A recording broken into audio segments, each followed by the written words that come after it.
Hello. Hi, peoples. Let's kill that. It's noisy. It's been a while. How y'all doing?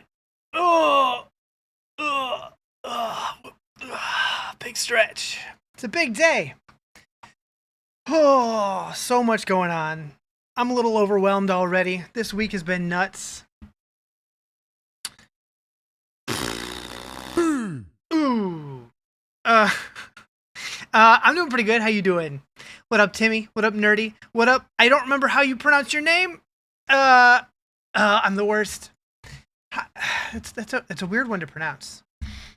Hello, everybody. Today I'm doing something different for the first time. I'm streaming on YouTube horizontally and vertically. We'll see how that goes. Hopefully my computer doesn't explode. Hopefully.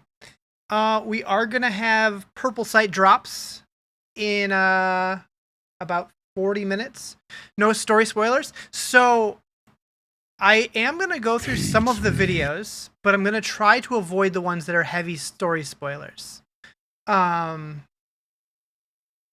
don't know what they're going to show during the live stream. But yeah, I was gonna watch some of the stuff that's been out for a little while, and then maybe like this guy seemed pretty. I don't know. My thoughts on T12 only being T100. Well, Pit 100 today could look a lot different than Pit 100 in a week.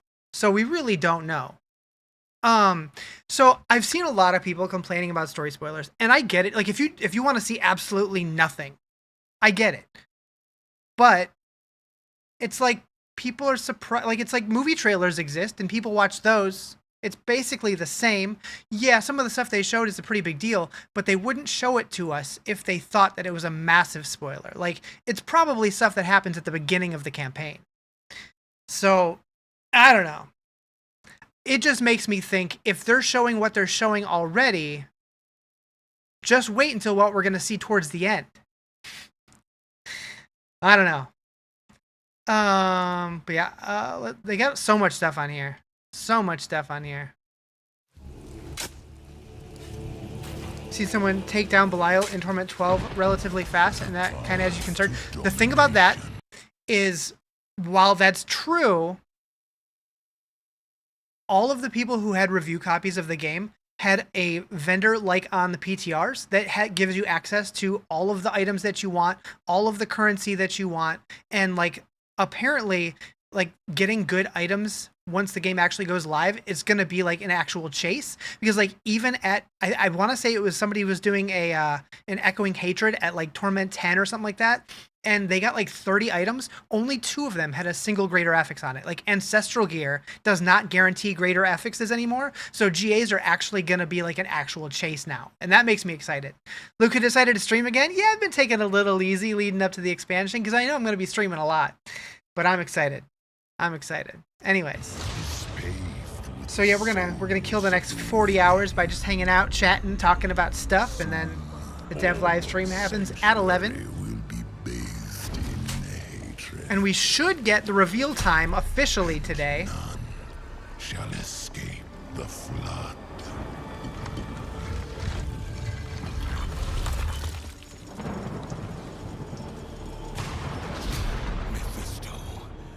You shall darken the world no longer.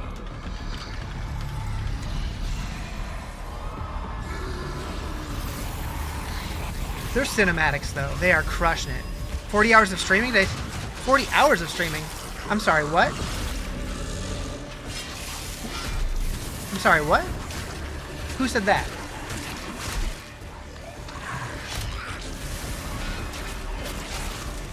I said 40 hours?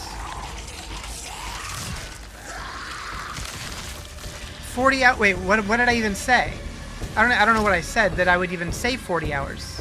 My brain is blanking right now. Oh, 40 minutes. Yeah, my bad. Yeah, the live stream it starts in 40 minutes. My bad.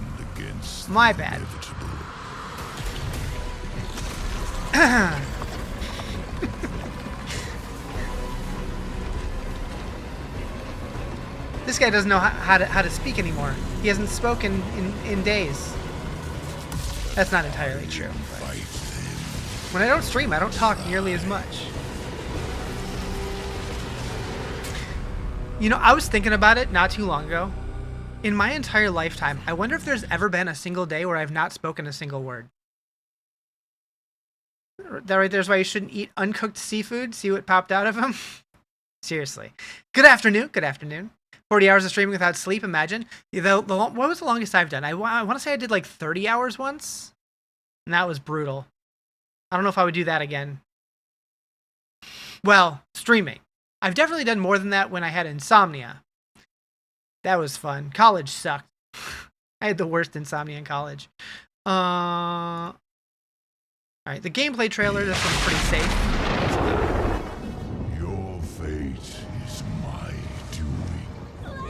Oh man, I am so excited. I'm really curious. Like, we've seen a lot in the last couple of days, but it makes me wonder, are they holding anything really back yet that they haven't shown off yet? I am the hype! What the fug is fugging up? I don't know. Chilling? And yet, there is so much more. Any guess on the wait times to get into servers? Hopefully none this time, but I don't know. We had, what, like a 4-hour delay for Vessel of Hatred? I'm really curious when the launch time is actually going to happen, though. I'm hoping that it's Monday again at 4 p.m. Pacific. Like, that's how they did it for the initial launch and for Vessel of Hatred. What is it out now? So in about 36 minutes, we're getting the final developer update live stream for Lord of Hatred. And it releases next week, Tuesday, maybe Monday night. We don't know yet. There'll 100% be a queue. They don't really do queues so much. I mean, I guess they do when it's crazy busy, but I don't know. I don't know. We'll see. We'll see.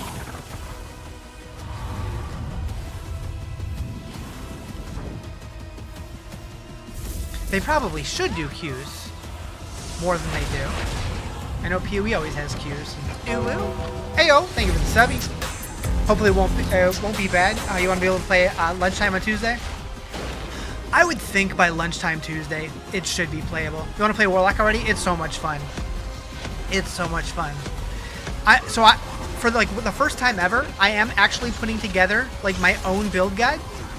I don't know if it's going to be good. I'm kind of piecing together all the little bits of information that I can find, and I hope it's fun. But we'll see.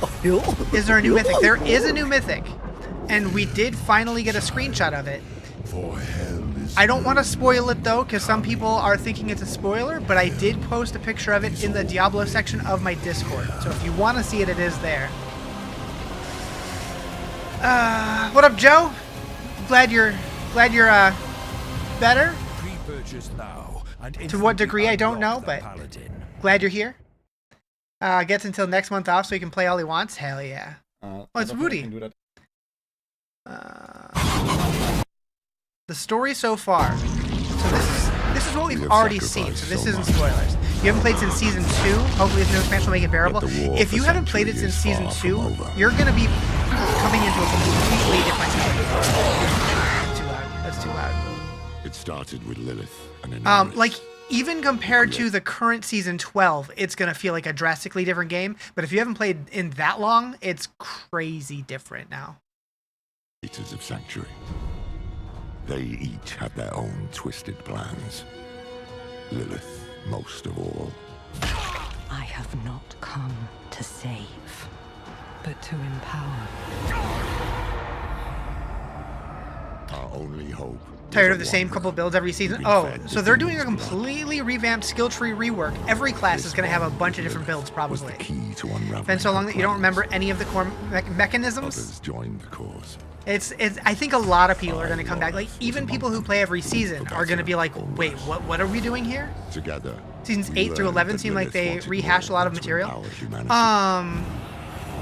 She aimed to consume her father. I feel like 10 and 11 I thought were really good. 12 was kind of eh. I thought 8 and 9 were pretty weak. I must strike before he can resist. She hoped to claim his power. Just ignore the reason he's up. Yeah, no kidding. But even more for herself. Yet Mephisto had a part left to play. He sent his herald to help the Wanderer stop Lilith. A devil's bargain we'd hoped to avoid. Hopefully the at all gameplay loop of costs. leveling's been improved. Running Helltides gets boring. I mean, we're going to have the pursued campaign Lilith this time without him around, as so far that'll as we help. But I do think Into the very Warplans is going to be depths very of interesting. hell. I don't know if... I think Warplans is only endgame, though. Daily. I don't know, Was we'll it see. enough? In the end, A we had 3-stream no streak, choice uh-oh. but to accept Mephisto's help. So we have not actually heard anything about Season 13 yet. We're in 12 right now.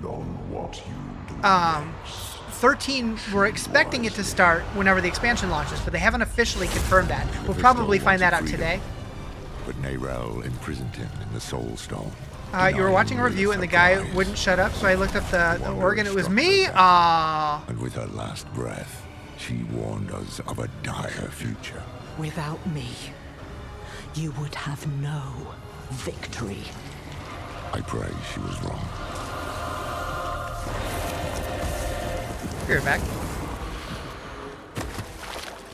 Nerel set out to prove it, determined to bury the Lord of Hatred for good. I can't blame her for going alone, for not wanting to lose anyone else. But Mephisto's corruption soon took hold.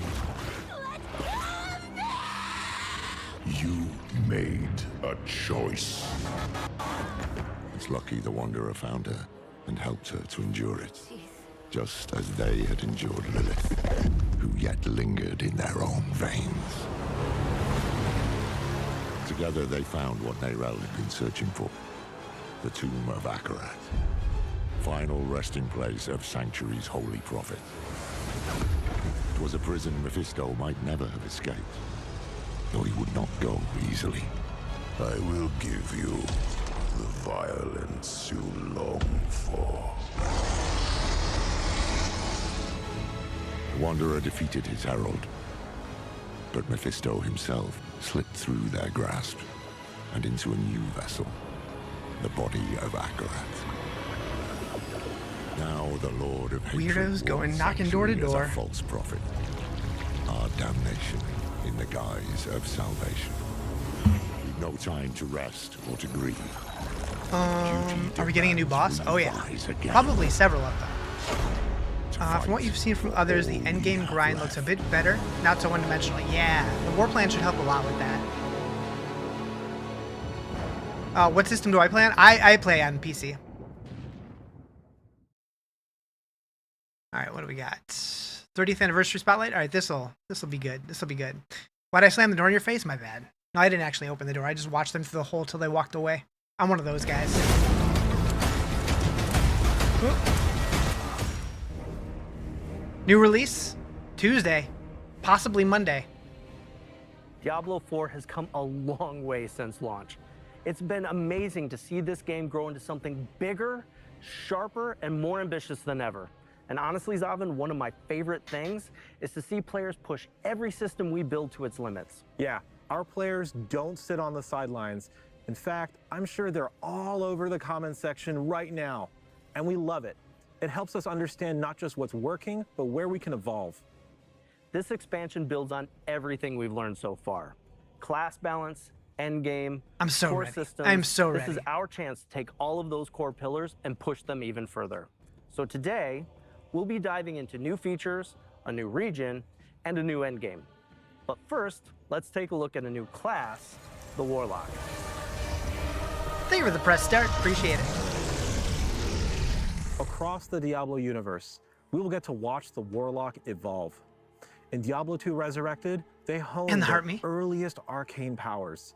So excited for the in Diablo expansion. Immortal, I know, their I journey know. takes a rebellious turn. It's gonna be embracing so darker hype. forces I cannot and wait. forging Like their I'm own just path. excited to get the Now, official in start Diablo time 4, today. The Warlock stands I at have the to imagine height of they're their releasing strength, that today. fully unleashed and ready to shape the fate of Sanctuary. This class is all about turning the wrath of hell against itself with metal chains, flames, and utter destruction. The Diablo 4 Warlock is like a heavy metal album. They have cover to even come waiting. Yeah, life, I'm surprised that they fighting haven't released it fire with already. fire. We have So the much more to 28th share is about our official, Warlock.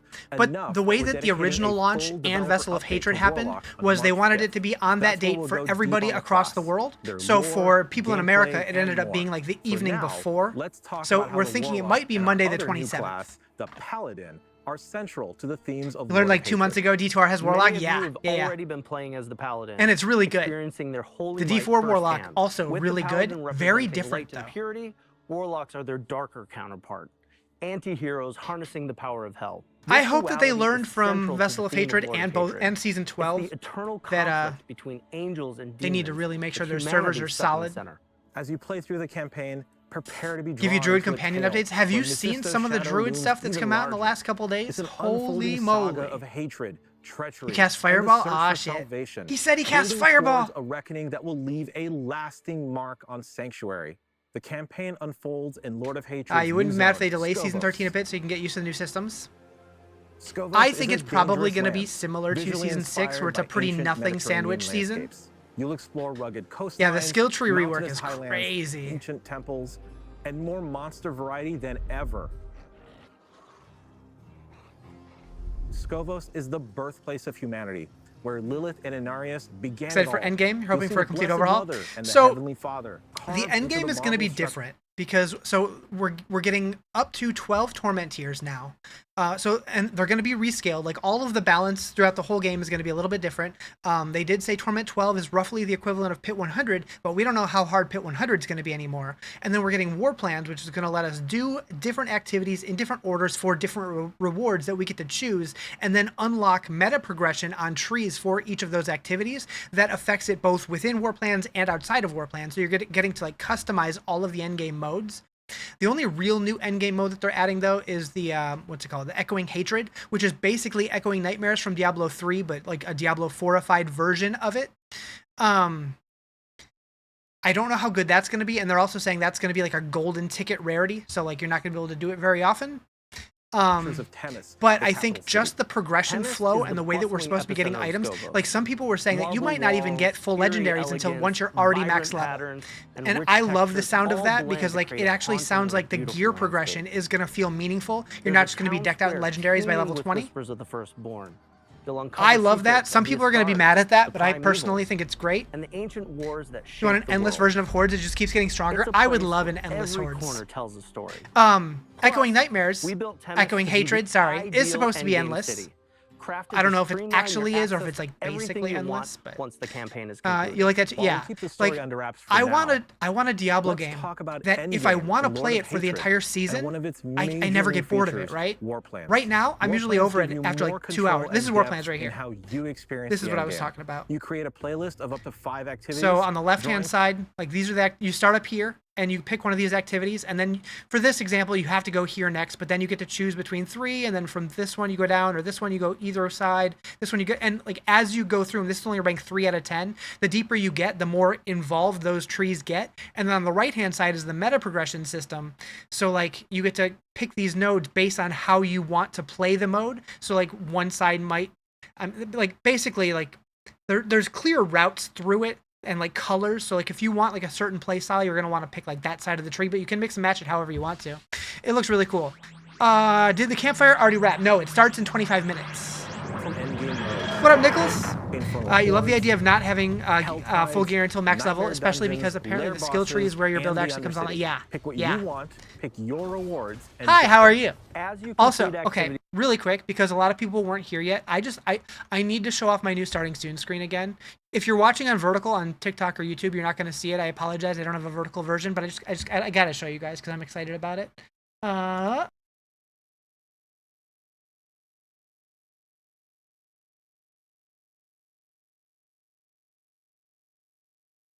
Anyways, through war plan. they made the skill trees perfect. So I think they are a massive improvement. I would still like to see them build on it, but I think it's a great step in the right direction, for sure. Like a huge step in the right direction. I should make you one. I paid a dude on Fiverr to make it. I animated it, but I had somebody else draw it for me. You wouldn't need legendary weapons. You can change the rewards, tweak the Wait, monster what do you mean? spawns. You like Diablo 2 old style of legendaries before they had level requirements? The uniques in Diablo, I agree. I do like the having like fixed level requirements that like a level 20 ring might be good all the way until the end game. But I get that they want stuff to scale. But for veterans, there's a ton of meta progression and skill tree doesn't need to be PoE level, but varieties are right. War plans are and it seems like they're leaning like a little bit more Last Epoch. It's kind of like a hybrid of like Diablo 3 and Last Epoch in the way they're doing it. Much smaller scale than Last Epoch though, but they have more skills than Last Epoch does. I think. A hyper rare event called Echoing Hatred. If you're hoping the new season you can get your first Uber through War Plans, that would be cool. You'll gain access to the Echoing Hatred event. There, you'll face so this is Echoing Hatred, which is basically Echoing Nightmares from Diablo 3. Each run feels what do you think we're gonna get after this? That force you to adapt your build and tactics on the fly. In terms of what? The more intense the encounters become. Each wave will test your mastery of the you have a new logo you want to use, but it was made with AI, so you want to actually make it before you use it. Gotcha. Yeah, I've definitely used AI as like design inspiration. The longer you last, the better the loot. But then I'll usually like remake it in my own way. Your skill. I do that with work a lot. The entire team is excited. My work is soulless anyways though, so I don't care. Are we gonna have access to that end game skill tree outside of war plans? So you unlock the points for the war plans by doing the war plans, but the options that you choose for the activities on those war plans, they affect the modes outside of war plans also. So if you're doing Infernal Hordes in the war plans and you like add points to the tree from doing it, if you go do an Infernal Hordes on your own outside of war plans, it will still affect it, if that makes sense. Campaign wraps up, that's when the real journey begins for a lot of our players. Endgame isn't just a bonus. It's what I'm pretty sure. Back to Sanctuary. And it's more than just adding new events. We want these features to feel meaningful. Quality of life changes, like making activities more approachable or letting you customize how you play, make a huge difference. There's nothing worse than feeling lost after the credits roll. With features like war plans and rare events like Echoing Hatred, you get new goals and reasons to experiment even after returning from a break. It's all about giving you control. Just like Photoshop everything you make ducks. Should be nice. As interesting Quack. And rewarding as the story. That's why we're so focused on quality of life improvements and fresh features for everyone.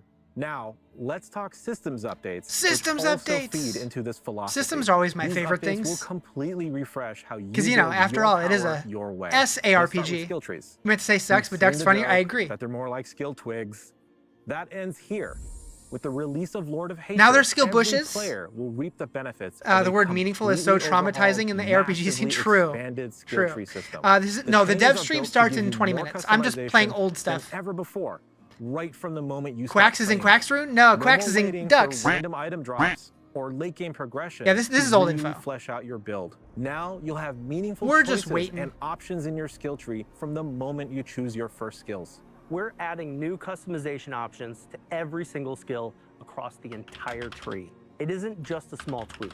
It's a major disruption to the current class system. Yeah, it is kind of wild how much information has come out in the last couple days. More complexity than ever before. Like overload instance, information. Take the sorcerer's iconic Hydra skill.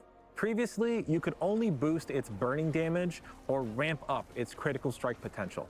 With the revamped skill tree, how long is the dev stream going to be? They have not said. Your unique playstyle. Usually they're like an hour, but this is a big one, so it could be longer. Let me check the Diablo partner Discord, see if they've said anything. Or continually burn everything in close proximity. You can even completely transform the skill, turning your Hydras into Frost Hydras. I don't see anything. New combos with all your other Frost abilities. What was my favorite class this expansion? I mean, I'm a Sork guy. Sork's my favorite. I'm very excited for the Warlock, though. We're not leaving any class behind. You do think locking some skill tree stuff behind the DLC is scummy, though? I agree with you. Every class will be getting these updates. It is a bummer. They will be available to all players, regardless of Lord of Hatred ownership. Each class will get more than 40 rework choices. I'm curious what their rationale was, other than was it just money, or is there like some kind of like lore reason? Probably not. I don't know. Skill choices. You want to go home? Same. Wait. We're adding a brand new itemization system. Kind of crazy how much info they gave the consumer before the game launches the day. True. People, Here's people how just it want to works. absorb all Once of you the get your information. talisman, charms will begin And being dropping radio in the silent on the game. rogue, though, throughout For the a whole charm to rollout's be making you active, worried. it I mean, must there's be a lot of placed information inside out your now. talisman. Charms can be I of haven't looked any at it rarity, too much, but the admittedly, set because I'm charms not a have big the rogue greatest guy, but potential. Equipping there's multiple quite a charms bit from of the same information set out there will unlock nowadays. additional set Can't wait bonuses. for the DLC. I know. With the I'm so talisman, excited. charms, With and RNG, is it sets, possible to get you 10 can mythics within customize 30 and minutes? Someone was fine-tune claiming your they got that. characters like never before. It's With the powers of possible, the greatest but Herodrum. very And unlikely. speaking of Herodrum, I mean, Lord maybe of if they had Hatred 2 comes mythic with the prankster Herodrum dungeons ready Cube, to go a legendary tool in for a the legendary last way to season. craft. I You'll would say combine rare probably not materials, actually 10, but unlock it's additional possible, I guess. properties, Gonna have to and cancel forge your WoW items sub that for a fit bit. your playstyle. The I Herodrum wish I Cube still is the loved WoW the way beginning that I of your used chase to, for late but if game they announce greatness, Classic Plus at opening up BlizzCon, new oh, I'll be back. opportunities to Oh, shape I'll be your back. journey They're and pursue claiming they have those that from the ultimate Butcher this rewards. season. It's a heartfelt I'm gonna say callback I to the doubt cube in it, Diablo 2, but now it's reimagined theoretically with Diablo possible. 4's itemization. Next, loot filters. They should go play the lottery, They though. finally arrived. You've been asking for this since Also, day one, and we've loot heard you. filters. Whether you're If chasing you haven't new heard, loots or filtering shameless out junk, self-promotion. I loot did put filters together a give you the website called right amount of control over your DiabloFilter.com journey. While that we're we're gonna so have, excited to finally be adding hopefully, loot a filters lot to of the loot game, filters we are available, going and to people can post continue their to own listen to and your feedback stuff. and stay committed to refining Loot filters filters look like over they're going to time be to super make sure that powerful it in this works for expansion, you. and it's for people who have the expansion or don't, This which is is awesome. shaping up to be quite a year for Diablo 4. Perfect timing for Diablo's 30th anniversary. I've been playing Diablo You're doing for as good? long as Hell I've been yeah. gaming on PCs, starting with a burned copy of Diablo handed to me by a friend at school. Discovering the game's Do I have- randomized content blew my mind, and soon I was playing Diablo 2 online at PC cafes, eventually diving into modding and joining Blizzard. I've been a proud empty. servant of hell ever since. Wait, is this me? We hope Yeah, this it's me. year's expansion Oh. and all its new features spark that same Anyways. sense of discovery and excitement you felt when you first stepped into Sanctuary. 30th anniversary? I Whether know. you're exploring Skovos or reaching your greatest potential within your class You're fantasy, coming back soon? or Hell simply yeah. celebrating another Nice website? milestone Thank with you. the I Diablo appreciate that. community. We're grateful Hopefully to it have you takes with us. off. Hopefully people Thank actually you use for it. being a part Because of it's this it's adventure. there for people to use it. I'm going to be making my own loot filters, but I'm sure there's going to be people who make ones that are way better than what I'm putting together. All right, we're going to skip any spoiler videos, and we're just going to pull up their live stream. Just wait here.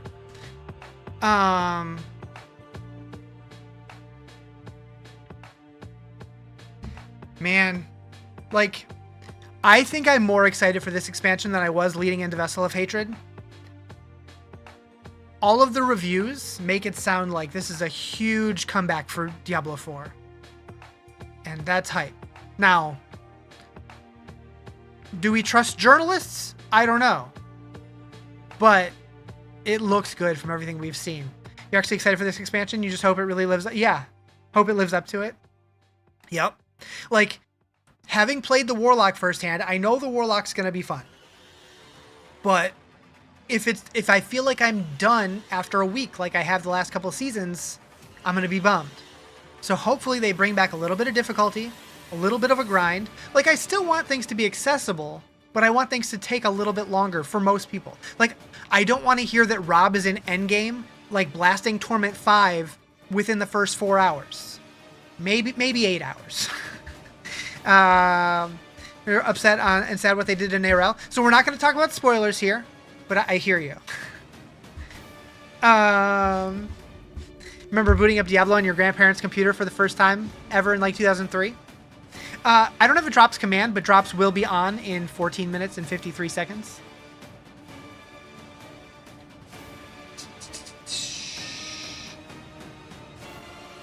Enjoy a good challenge? Yeah, I want some challenge for sure. No one should be at endgame in the first week. I would love it if, like, well, it depends what you consider endgame. Like, I expect people will be in Torment within the first day or two, but I don't want people to be in Torment 12 for the first couple days, hopefully. I'm guessing, like, the people who are, like, hardcore blasters and speedrunners and stuff, they'll probably be there day 2 or 3 at the latest. But, like, the average, like, somebody like me, I would want myself to take at least a week or 2 to get to Torment 12. Ideally longer than that, but you can only ask for so much. Thank you for the follow. I do appreciate that. Like, my dream scenario, like, I really liked leveling speed back of, like, Season 0 when the game first came out. It took me, what, like 2 weeks to get to level 100? I don't know if that's accurate or not. My memory's garbage, but, like, I want it to feel meaningful. I know that word is... Anyways. Like, I don't want to feel done after a week. Robbing people get like 2 or 3 days, but normal people week 1. Yeah. Like, if it takes me until the weekend to get to like Torment 7 or 8, that would be awesome. What up, Roberto? How you doing? For the first day, you'll probably just run the new area to clear the fog and get the waypoints. Yeah. I mean, I plan on playing through the campaign and doing as much as I can the first day, but like, I don't want to rush it too much unless they announce some kind of competition, which they might. They might do another like hardcore competition, like hardcore race to 300 or something. I don't know. You genuinely don't know how Rob does what he does, but that's the right idea. No hate. Yeah, like, he has a really strong community that works together, and they just blast, and it's impressive, but at the same time, like, I wish the game didn't feel like it was that breakable. You want to see him 265 Paragon the first 8 hours? Right. Yeah, I'm really curious. Like, and he himself even said he doesn't want to be there either. Like, he wants more difficulty. I will say, meeting Rob in person and talking to him more, I like him so much more now than before. Like, he always seemed like a cool dude, but it always felt performative. But after meeting him in person, that's just how he is, like, all the time. Just, like, super, like, puppy dog loves Diablo energy. And it's great. I love it. Do I have a clan in D4? I do. It's not super active, but I do have one. It's called the Riz Fits Bro Crush, a little bit. I made a couple bro crushes while I was out there. Him and Macrobio Boy. Those were my dudes. And Loathburger. When you start a new character, you go to the highest difficulty you can and go from there. Yeah, some classes can do that fairly easily. Like a Paladin, like once you hit 15, it's pretty easy to go to Penitent from there and like just kill everything. Other classes, you're going to struggle a little bit. I'm your bro crush, AO. Bow, bow, bow.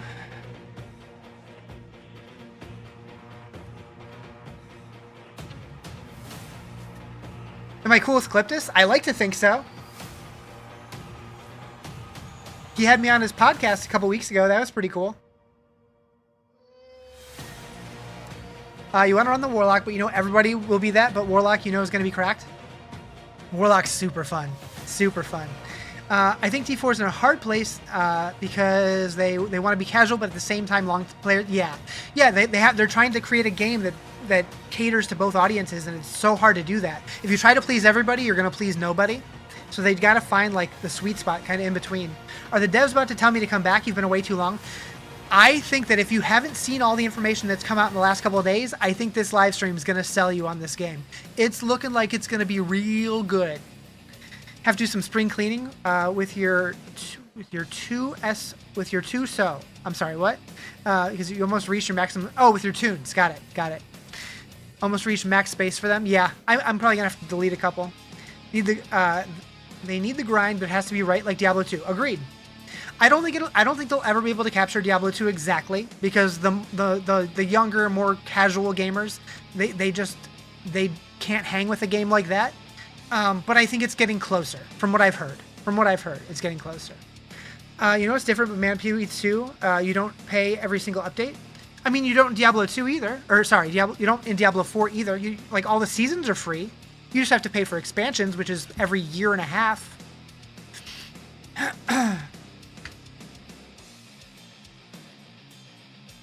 You'll come back if they let you rebirth your characters. So they've not officially confirmed that yet, but they have mentioned that they've been looking into it. Same with Solo Self-Found. Actually, Solo Self-Found has been announced, but there's no date yet.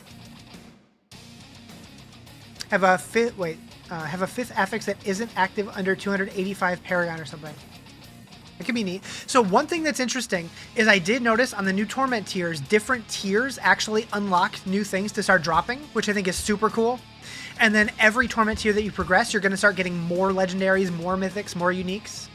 And also, like, Ancestral gear no longer is guaranteed to have greater affixes, so those are actually going to be a chase now. And then apparently uniques, some of the rolls on them are going to be random now. So like it'll be like legendaries are all random, mythics are all fixed stats, but uniques can have a combination of random and fixed, or at least that's what it sounds like, which is going to be interesting. So like there's going to be a little bit more of a hunt for the perfect uniques now.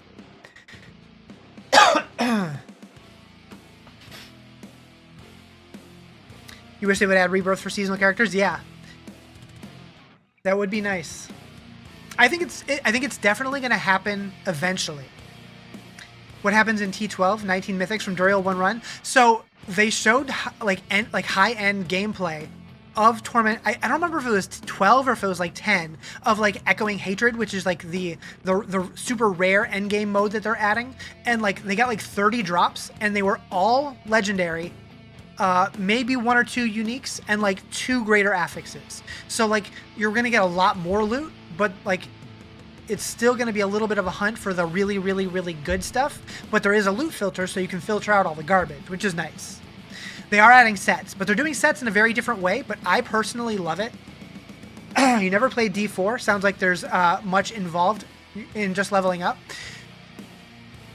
I mean, there is, but it's not that complicated, and there are plenty of people out there that are happy to help out. Nervous about stash space? Seems like there's a lot new currency for the cube. It sounds like we may need to save more items to use in the cube. That is true. My hope, though, is like, in all the... I'm losing my voice because I haven't been speaking the last week or so.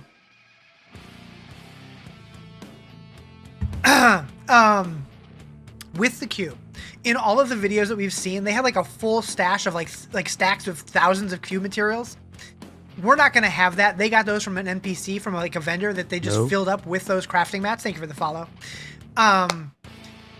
As long as we're actually crafting and using the materials, I don't think it's going to take up that much space, but they kind of have to take up inventory space because they want them to be tradable. I would like to see more stash space added though, so we'll see. Are they showing the new skill trees? Probably. I don't think they've officially confirmed that. Hi, Anthony. Let me see. PoE2's update video May 7th. Yeah, and I'm so happy that the 0.5.0 of PoE2 isn't for like a month after the expansion launch. So we're going to have a full month to blast Diablo before the PoE2 League. I was worried they were going to overlap like a week. Mythic... I thought I saw a spider. Mythic and uniques should be the same type of grind. You always dislike the boss dropping uniques. I do think uniques are going to be more rare, but I think that mythic uniques are still going to be like the chase. I did notice here. Will the increase the level cap? Yeah, it's going to 70. Do you think the mats for the cube will be usable from the stash box? Probably. I'm assuming that like you can either drag and drop them from your inventory, or on the recipe tab, there will probably be like a send item to your cube thing, I'm guessing, but I don't think they've confirmed that. We'll see. I would assume so. Can't stay for too long at work? Gotcha. I'm glad they're going to be doing most of the talking today because I am losing my voice. Hopefully higher Torment in open world. T4 is too easy. Yeah, the Torment 12 will cover the entire game.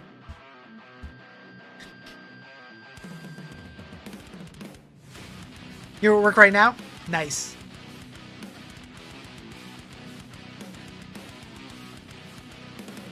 Is it still going to be layer boss slot machines for getting uniques? So I do think that... I can't remember. I want to say at one point they might have said layer bosses are going to start dropping legendary and uniques again, but there's also going to be a lot of getting uniques from the cube now, because you're going to be able to convert items into uniques. And then you can also take 3 bad uniques and re-roll them into like to get another chance at a good one. So like if you have like one really good item that you need for your build, and let's say you have 4 of them, equip the best one, re-roll the other 3 and try to get another one that's better. The cube is going to do some heavy lifting. So they have confirmed Torment 12 is equivalent of Pit Tier 100.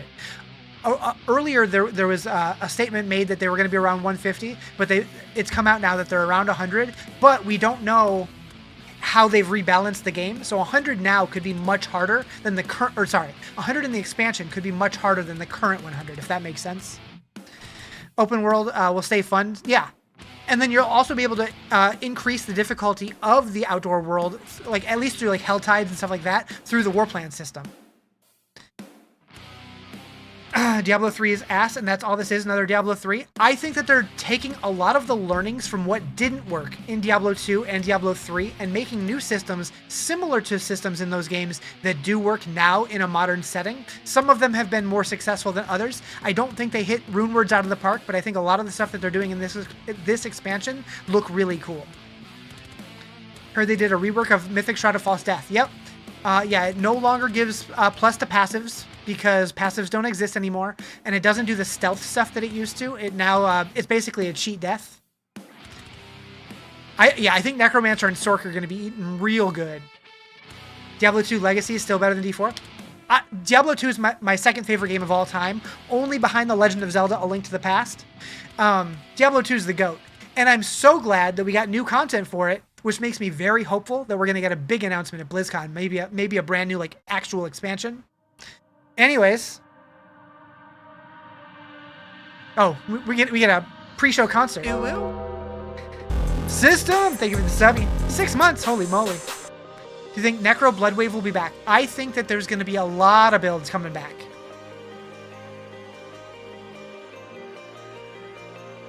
An expansion for D2 now? I mean, nothing's confirmed, but I'm hopeful.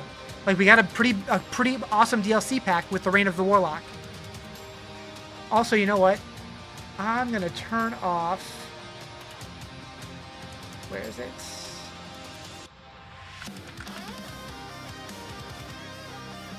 I can never remember where they put it. Oh, there it is. I'm going to turn off the little hype train widget thing for this stream.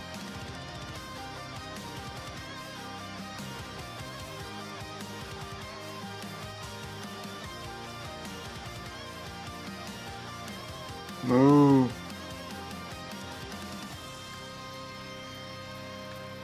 Thank you for the follow. Appreciate it. Also, apparently, Diablo and Korn did a song. Meteor gonna be goated. Did you see the pic of the Necro with 28 skeletons? Yep. They reworked all the classes to be completely viable, not one or two builds. It looks like it. The skill tree revamp is gonna go hard. Like, it remains to be seen because we haven't gotten to fully see everything yet. Some people have, but you'll get 2 special D4 magazines, one for you and one for me because they have codes for cosmetics. Oh shit. You can play whatever you want, but every main skill should be able to max the Paragon. Every main skill should be able to max the... Oh, you mean the glyphs. Gotcha. Yeah, so that's another thing that they're changing is glyphs are going to go to 150 now. So I would expect not every build is going to be able to go to 150. I don't know if any of them are going to be able to go to 150, honestly. So I don't know who this guy is, but Korn did a new song that came out today. I think Paladin's going to be nerfed. Seems super powerful this season. I think all of the classes are going to get major shakeups with the expansion because they're completely redoing the skill trees. Hi, Psychosa. Yeah, this is just kind of... So this was an advertisement for this guitar. Don't think anyone sold a 150 since the pit rework. Yeah, I think so. I think that's accurate also. 5 freaking days. Possibly 4 and change.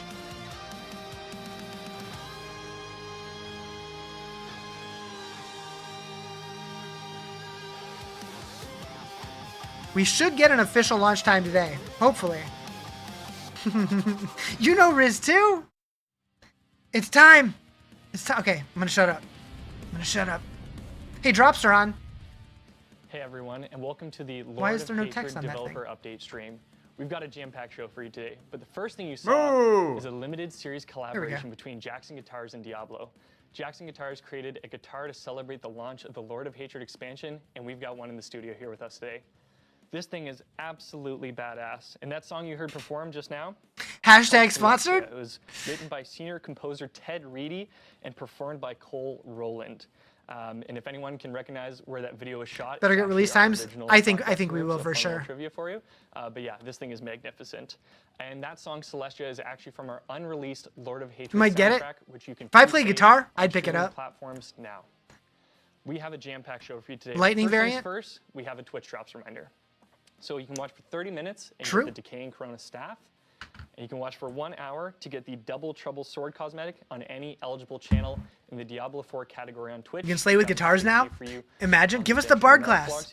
Is it true that Lilith will return in Diablo? 11 a.m. tomorrow. We're not really talking story spoilers, but they did make that one pretty apparent. Yes, that is confirmed, but we don't know if it's actually Lilith or just like a vision. Blizzard, we love our cinematics. When did this start? It just started. It really tees off the expansion and sets the tone for how this next chapter is going to go in Lord of Hatred. What is on his If you want to shirt? give a spoiler warning, there are some light spoilers in the cinematics. Light spoilers. If you want an unblemished experience, but I gotta say that cinematic is gonna give me some. If this is the opening cinematic and you don't want spoilers, you're gonna want to tune away for about 5 minutes. I'll let you know if this is the one. For you today, there's everything you might want to know about the Lord of Hatred expansion that we're gonna get into. So we got a pretty lengthy video ready. I hope you get comfortable, get your snacks, get a drink, and enjoy. Yeah, I don't know if I would call that light spoiler. I mean, it's the intro of the game, so how much is it actually? Okay, this is interesting.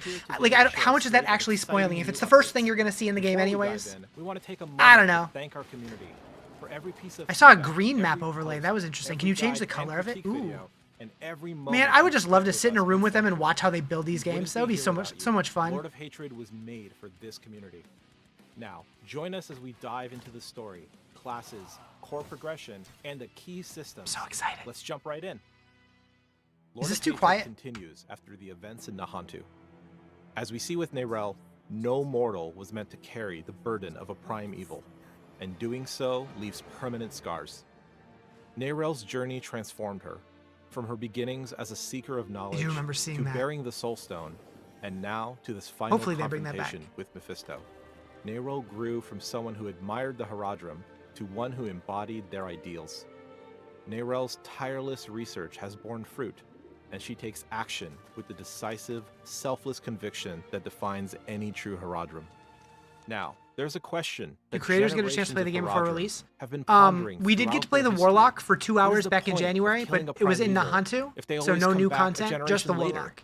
After the last Haradrim have grown old, and there are none The ready press and did, though. able The press got take to a play it stand for like a against full them. week. That dilemma, the cycle of the eternal conflict, sits at the heart of Neyrelle's research and pushes the story into its next phase. Knowing her time was running short, Neyrelle sent warnings to the few people she trusts, including Lorath Nar. As we march towards the reckoning, one thing becomes clear. Mephisto's plan is simple and terrifying. With the body of Akarat as a puppet, Mephisto has positioned himself and his pawns to be in the right place at the right time, and with the whole world watching. This sets the stage for our journey to the Skovos Isles, and our confrontation with Mephisto, the Lord of Hatred. And it's only the beginning. With Lord of Hatred, 2 new classes join the fight.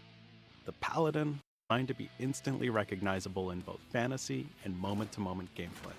New tools, new strengths. If you want and to add new or make ways another to character, what approach would it be every aside Warlock? activity across You mean like Sanctuary. one that's not in the game yet? Both classes have been built with today's meta in mind, bringing fresh answers to familiar challenges. Is new Mephisto build supposed to be paths scarier than explore, Diablo? And new roles to master. He's supposed to be across every like system the Diablo 4 smart has to one? offer. The mischievous one? Is it 5 days though? It might be earlier than that. We should find out today. Giving you more room to specialize, items to hunt for, and God, I'm more so reasons excited to for keep Warlock. experimenting as you climb into the endgame. You'll see talismans built from a few key parts. Your I would seal, love to see a monk charms, back, but that's a and lot the of overlap, combinations so you probably create not. between them. The intent is I think a simple. bard would be a Make lot the of fun. choices readable and make the results feel immediately different in combat. You'll find both seals and charms naturally as you play, across a range of rarities. Seals are the foundation. They unlock additional charm slots, roll bonus affixes, and in some cases they can even change the rules Low-key for what scarier Diablo, charms you're just allowed like to buff equip. strong demon. At the top end, unique and set charms are the most powerful. Witch Doctor. So These are the if you drops like that the you'll be Witch chasing Doctor, you're deep gonna into. like the Warlock. Unique charms pull signature powers from the unique items you know today, so that you can harness that effect without being That's locked awesome. into a specific That's gear awesome. slot. Set charms work a little differently. As you collect and equip more pieces from the same set, you'll unlock increasingly powerful set bonuses. Thank you for the For follow. Torment, set bonuses are more general, class agnostic, easy to understand. Not from a and mortal meant or to give PC. you A serious bard? boost That's when what I you was. level. That's what I was saying. That would be a lot In of fun. Torment, sets become class specific, Bear harder companion. to find, and built to deliver a bold fantasy. Feel like you don't follow you on here? You follow him too? Gotcha. Well, thanks for the follow over there, too. The Rizarjay Cube is a legendary artifact for endgame crafting. The cube is going to be Combine so rare materials, huge. Transmute them into something greater, and unlock powerful bonuses to find Definitely your going to new be build. going through this with a More than fine-tooth a comb tool, later. It opens new ways to upgrade gear, A lot brighter, yeah. experiment Yeah. with options, and push towards true Brighter endgame and more power. colorful. Rizarjay Has been Cube released, crafting is next week. deliberate and impactful. You can Need take a an cube item, emote? add affixes through transmutation, and then upgrade it through the rarity tiers, up to legendary. Maybe. Yeah. Want to turn a great drop into a best in slot? Transfiguration is the way to ultimately A finish cube an item, Twitch badge would be cool. layering on a range of powerful effects with a chance you'll be able to Cube will work like transfigure the D3. same piece So multiple it's kind of times. borrowing ideas from D2 You'll and also D3's choose cube. how you It kind of transfigure. combines them together. Standard transfiguration is chaotic. The potential for reward is high, but there is some risk. There's even a low chance that you'll be able to transfigure the same piece multiple times. Applying an entropic tuning prism makes your crafting outcome Bear set more talisman? stable. Yeah. This will reduce the reward ceiling, but it always delivers a clean upgrade. Perfect for Interesting. items that are already incredible. For amulets, we have something Yeah. special. They're The dipping cube their has toes an into PoE style amulet-only crafting, and that's configuration that huge. can grant you a bonus legendary power, and you can re-roll it as long as you have the rare material to pay the cost. We love the variety and craziness of adding an extra legendary power onto high-end gear. And it doesn't look like this has like any kind of gold cost So we've attached to it, distilled which is that awesome. fantasy into a dedicated recipe you can use specifically on your amulet. Sometimes the best way forward is sacrifice. You'll now be able to break down. There's an a druid ancestral set that unique gives you bear creating companions unique charm. instead of wolves. Oh. All right, here we The go. latest skill tree updates Druid. are here to give you clearer, meaningful choices as you build, so that experimenting feels rewarding. Great orb of and fire. the path from idea Yes. to fully Yes. realized build is easier to plan and more fun to iterate. You'll probably still have to do enchanting too. Itemization What are we is doing? the We're watching other the half of final the Lord of equation. Hatred developer With these update live stream. system-wide updates, your item choices can meaningfully amplify a build. Can you play every class at the same time? And they're designed Seriously. to work in concert with everything else. Changes to legendary aspects, 31. I moves, saw 31 ranks skill on some of tree those. options, class mechanics, and more all support one goal, giving you the freedom to play your so way. I did see a Let's look at a few screenshot with examples. Necros with like upwards of like 20 minions. I don't know what the cap is, but if there is one, it's much higher than How it about is kicking currently. yourself to your enemies. Kick's Madness variant lets you fly around the battlefield by turning Kick into a mobility skill. Barbarians now have a variety of ancient skill variants that summon a temporary ancient to mimic your attack. Mosh. Leap into combat with 3 ancients, then finish them off with a trio of ruptures. Who's making a mosh pit build? Druids can now choose their skills shapeshift That's so forms, sick. and each form comes with powerful Okay, so bonuses. some do have all 3 Human variants. form grants more resources. Yeah, skills can go up to Werewolf form 15. grants more Yep. offensive power, while Werebear form improves your survivability. Yeah, Justin has to Trample's make a variant mosh pit leaves barb. Sundered rock along your path and a large burst at your target. Trample can now be used as a werewolf, and rather than charging along the ground, you quickly leap to your target. Momo. Druids can now Think this unleash will be on the YouTube? fury Yeah. of the wilds. It'll be This on my new YouTube brain if you don't want to watch causes it on your theirs. shape-shifting Either one. skills to grant berserking and ferocity, bringing these powerful mechanics from the barbarian and spiritborn to the druid. You can take it a step further by synergizing Fury of the Wilds with the additional strikes upgrade for Lightning Storm, increasing the number of lightning No strikes human for trample? each ferocity you have. Did they show all 3? Or did they show all the Necromancers options? I can missed that. Now customize I was and looking at chat. upgrade their minions via the skill tree. Skeleton mages are now a core skill, costing essence to initially raise, but lasting indefinitely. Use the singularity variant to instead Now be used focus as a werewolf, all okay. of your essence into a single, powerful but short-lived mage. Skeleton warriors are passively raised from nearby corpses, and activating their ability commands them to instantly attack a targeted enemy. The Book of the Dead now also enhances your minions with the powers of bone, blood, or darkness, allowing them to interact with a wider variety of legendary and unique effects, such as Aspect of the Void. Show you commercials, you missed the story? Oh no. You should be able to rewind. The Cathan's Righteous Will Talisman set bonus, your enemies will cower before you, immediately being When's the new feared season? for a short They haven't time in the officially announced a series. date. Well, You they said the also 28th, reflect but we don't know stun an and exact knockback time. It effects might be at the night those of the foolish 27th, enough though. to try to control you. Paladins can unlock ultimate power with the Light's Epiphany Talisman set. We should find out soon. Using the Arbiter of Light unleashes Heaven's Fury and Fortress and allows you to cast Zenith for a short time. Rogue time. Dance of Knives is now a core skill, costing energy per second to channel. Next week, If you yeah. aren't a fan of knives and want something with a bit more bang, And it's a try new the grenade expansion, jumper not just a variant season. to throw a constant stream of explosive grenades instead. Rogues also have new ways to manipulate the shadows. The penetrating shot variant Shadow Shot spawns shades to mimic your attack, and Shadow Clone's Sentry variant places stationary shadow clones to constantly fire upon your enemies. Sork time. As the masters How of much is it? fire, It's $40. cold, and lightning, the sorceress weaves these elements together in their new skill variants. Charged Bolts Burn Through variant causes the bolts to release globs of fire on impact rather Globs? than piercing through enemies. This variant excels in up-close and personal combat against Baby many fireballs! type-attacked enemies. Familiar is the only skill in the game with 4 variants. The first 3 allow you to choose which element your familiar will always be and gain unique benefits. If Yeah. you want all 3 Yeah, pretty much elements, every skill in the game prismatic has familiar some option kind is of for you, option causing that each changes of your the skill spell tags on casts it. to trigger an explosion of the matching element from your familiar. Spirit Born. Crackling Earth converts Concussive Stomp to an Eagle skill, removing the gorilla-themed crowd control effect and instead dealing lightning damage and creating That looks storm cool. feathers for each enemy hit. This synergizes extremely well with Aspect of Falling Feathers to absolutely shred a group of enemies. With its new variant, So they're showing the a lot, but they're Protector not showing guards a the lot at the same infected time. forest. The Centipede Spirit assists They're by being very poisoning the selective. area around the Protector, weakening enemies and constantly spewing pestilent swarms. Oh shit, we forgot about Spirit Born. What do we? Yeah, right. Oh, okay. The Warlock arrives as a brand new class in Lord of Hatred. This master of the occult binds This demons is to max the realm volume. and unleashes devastating hellfire across I've the turned it up a battlefield. couple times now. The Warlock has a dual resource system. Your basic skills, Yeah, like Warlock's Doom, nuts. generate wrath. Your core skills, like Hell Fracture, spend wrath to unleash a powerful attack.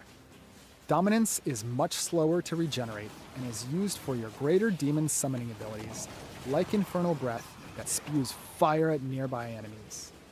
To unleash ultimate destruction, channel the Armageddon ritual variant of Apocalypse, calling down a relentless storm of fire and brimstone on It's just the like a full battlefield. screen wipe that you can use like once a minute. Endgame in Diablo Way cooler 4 than D2 should feel Warlock? Yeah, continuous. yeah, yeah. No stopping, no waiting, no friction between what you want to do and Who's how my favorite you character wanna using do it. Diablo game? The Sork. fight to defend Sanctuary continues. Although the Warlock in our might give new it a run for its endgame money. System, War Plans. Yeah, Choose yeah, I'm your usually a favorite sorceress guy. activities, chain them together, and Oh, then customize Bubba. the hell out of them. So many skills start you're gonna be at able the to command change table which in form you Tennis, use your the skills capital with. city of It looks Skogos. crazy. You pick your Druids are eating activities real with well. almost everything on the menu. As you make progress, your command table levels up, opening up a wider range of options, including higher node rarities and deeper chains, with up to 5 activities in a single war plan. War plans also grant the ability to teleport directly to the next activity in your playlist, and eventually back to Temis to claim your rewards and create a new The look one. as well. And if you don't have a nightmare sigil Like you mean like or a cosmetic compass, forms? Like not being a able to change the problem. way your War bear plans looks and can stuff? I don't know generate about one that. on Maybe. the fly if you don't have your own. You hope Blizzard's good? Yeah, they haven't War really shown Plans Blizzard is have that. all about giving you more choice. So that's a Want to tier burn 6 through a war stack plan. of That's already sigils? looking pretty Do it. crazy. I want to know what Want a to tier hard 10 looks focus like. on one lair boss for your session? Go for it. War Plans does more than enhance your endgame, it connects it. Completing War Plans will also feed into activity trees. Each activity has its own tree that you can Hopefully we'll invest be in playing and to see customize how it builds where plays. we're like, what is You that, earn right? 7 points per activity. So this Like is I where want to you'll be have running around in make a hell real tide and see like a decisions. Sork over there Let's doing look something at and be the like, lair holy boss shit, tree, they can do that because now. It's a great example of how Gonna be deep mostly you can go. werebeasts can be You casters continue now, and not so rewards much with humans can do nodes werebeast like skills Lair now. of Runes for more rune We'll find drops, out. Lair of Plenty for an extra horde chest. You might be Golden right, Horde but to I hope convert I hope low-tier they items do into both. gold, or exotic armory if you're looking to gear an alt. Then there's cross-pollination, pulling lair bosses into other activities to remix your runs. Grigwar's Gambit can spawn him from Helltide chests. Embers of Anguish brings Andariel into the pit. Out of the Cold allows the Beast in Ice to join every Nightmare Dungeon boss fight. The Beast in the Ice feels very out of place there. gives you a completely different kind of control. You can dial up risk and reward with Choron's Haste, Am I crazy, or Heart did of Stone, Grégoire the Pit look Butcher, cooler or modifiers outside of like his room? Damned Thieves. Or you can pivot the rewards entirely. We got a layer boss in the middle of converting Hellside, right? Upgrades with nodes Yeah, how like does that work Choron's with Soul multiplayer and stuff Choron's going on, Flesh. though? Like, will other people see This that is also? just the tip of the iceberg. I don't know. There are 100 different modifiers spread across the activities in the game.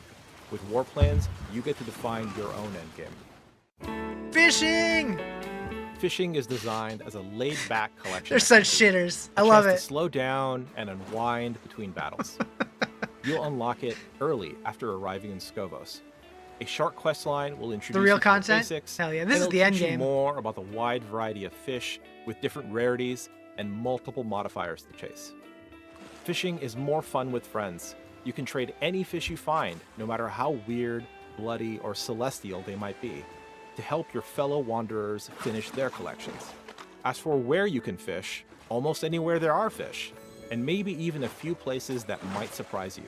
So take a deep breath, enjoy the calm you've earned. This is and how we're gonna appreciate get into the cow quiet level. moment in Sanctuary. But who knows what else lurks beneath the wine dark sea? Can you wear a set of fish? Oh. Wait, When Lord of what? Hatred is released, We're gonna fish we'll up a also be boss, aren't making we? Major updates across both seasonal and eternal realms. Permanent updates across realms will include the major skill tree improvements we've discussed, alongside a level cap increase to 70. What game? Extending torment tiers, a Diablo loot 4. filter, Loot map filters! overlay, pathfinding, A plus Chicon level? pit Maybe. overhaul, and itemization updates. For players on the Quigs! seasonal realm, there will be Sup, character dude? resets. Wait, did I say a Season of refresh to Reckoning? Season rank challenges with new rewards, and updates to the tower and leaderboard. What the hell is that data, Artificer's all Favor? falling within the Season of Reckoning. This season Artificer's brings 2 Stash? additional season ranks, unlocking over 100 season rank challenges 9 for ranks? those who keep climbing through Sanctuary's trials. Push past your limits, conquer fresh objectives, and claim rewards worthy of your growing legend. With this update, we're So here much to shit! make more affixes matter and make item choices contribute meaningfully to your overall Loot 3.0, power. baby. Common, magic, and rare items contain meaningful value in endgame because they can serve as crafting Moo. bases. Thank you You for the can follow. later add affixes to them and upgrade their rarity using the Heraldric Cube. They will That's where continue Diablo's to drop hiding. in Gotta fish torment him up. difficulties, Imagine. including as ancestral items.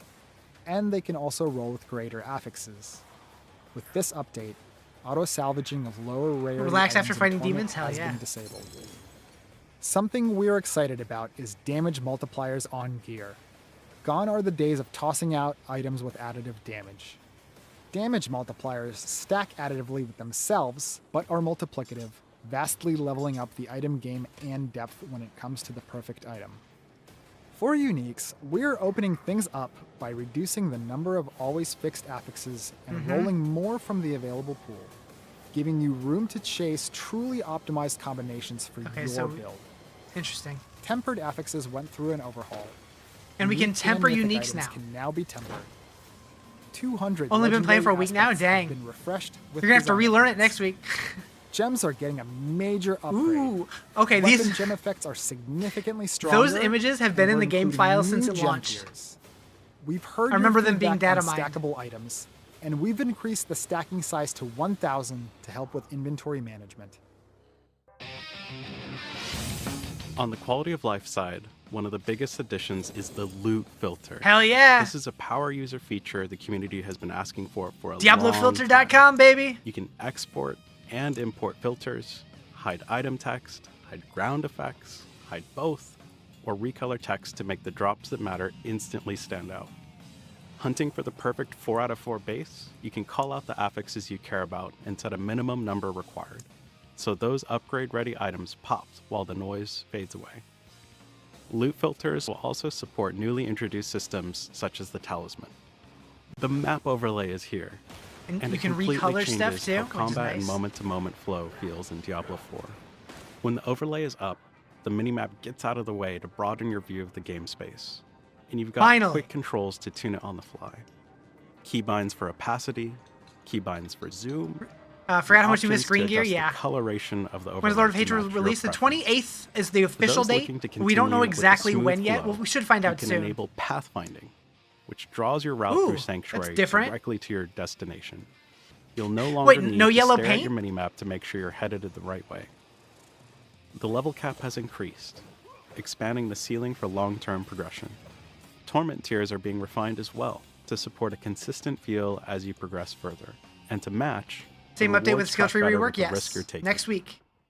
We've made important improvements to layer bosses, focused on clarity, choice, Universal and keys. cleaner loot chasing. Every layer boss we got the game a now few days has early its for own pre-order. dedicated pool. They got a lot of unique flack for items. that. Layer bosses now share a It's single like pay key, to win. and all greater layer bosses share another, reducing friction and Rare inventory seals. space. Or Bartok and Astaroth are now in the layer boss system, and the Bartok. Butcher is now a Interesting. greater layer boss in both seasonal and eternal realms. Lord Zir is now only one click away on the world map. what happens with your current character We've after the made update? updates to If you're runes playing to on reduce seasonal, friction and that make character will move to progression the eternal smoother. realm, and if you want to play in the result new is a season, more you'll have to make a new streamlined one. system But if you're and an playing indirect Eternal, buff or if to you don't farming the care, specific you can runes continue you playing care the same about. character in Eternal. The rune pool has been updated. Don't and need a we've degree to keep removed track of lost layer boss underutilized keys? Nope. runes. All One- remaining runes now one kind fit of key per cleanly tier into now. the Socketable's inventory. Runes have also been heavily integrated into our Herodric Cube crafting system. Pit overhaul. Pit improvements are here, along with tuning and quality of life updates to make each run more exciting Crabby boys. and more rewarding. Some of the goes improvements to we've Eternal, seen yeah. in the tower are coming to the pit, and we've also removed a few legacy systems along the way.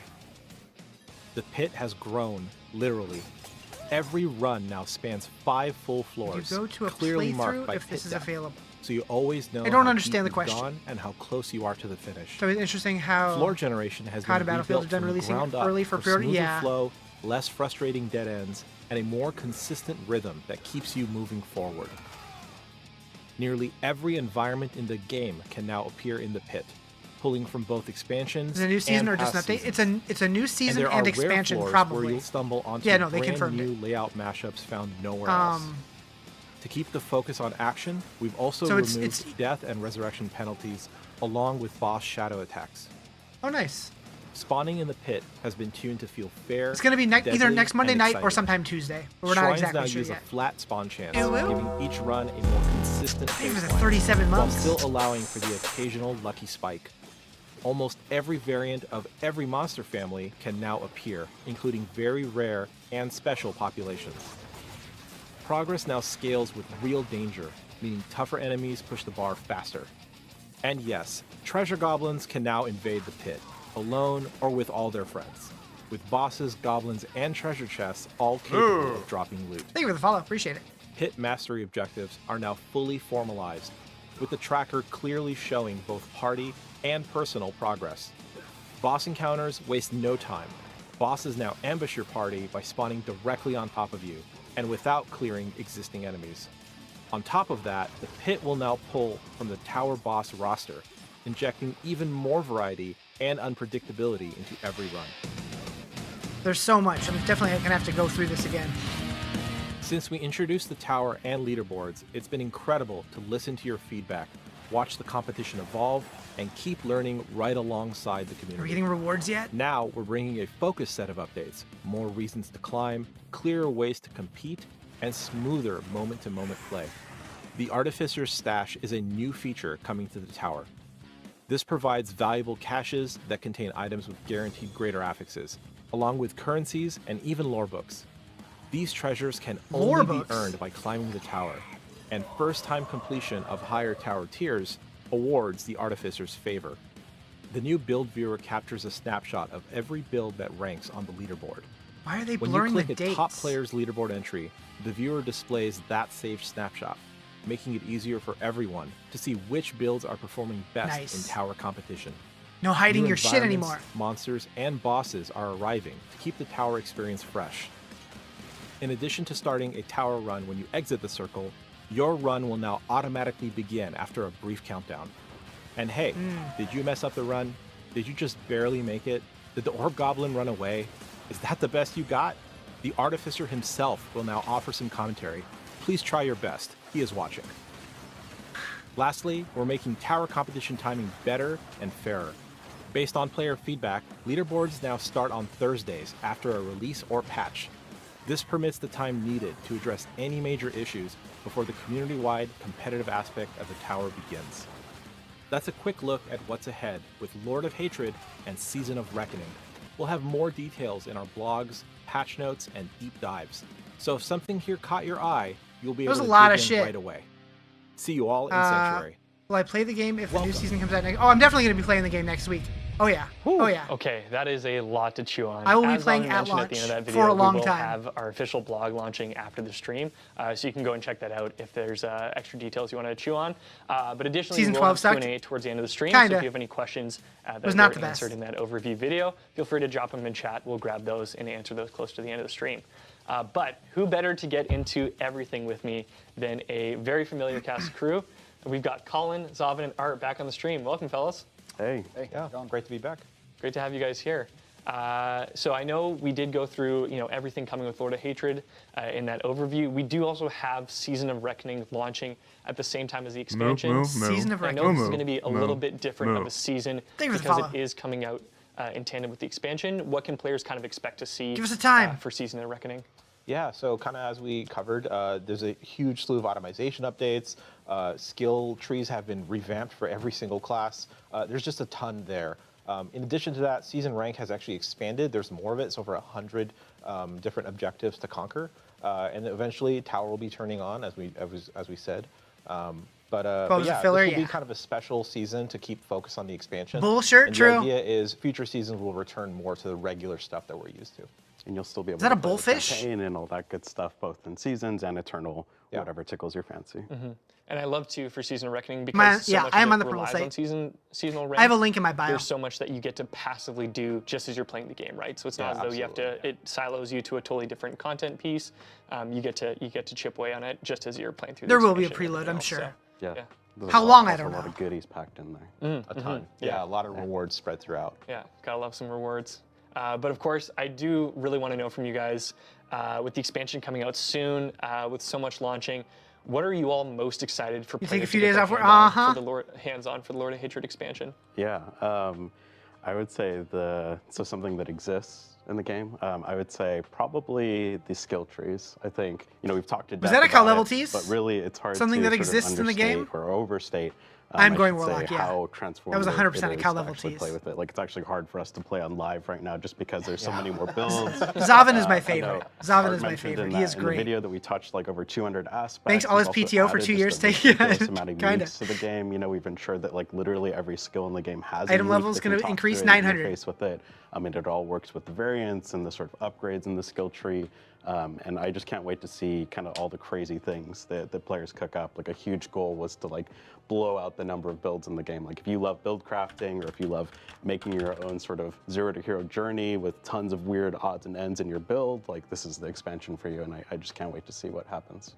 Yeah, I mean, across the video and even in the blog that's going to recap a lot of what we talk about here, there's only so much we can do to kind of describe how all these changes are going to be. You really are just going to have to jump in game and experience it for yourself because all of us play Diablo so differently.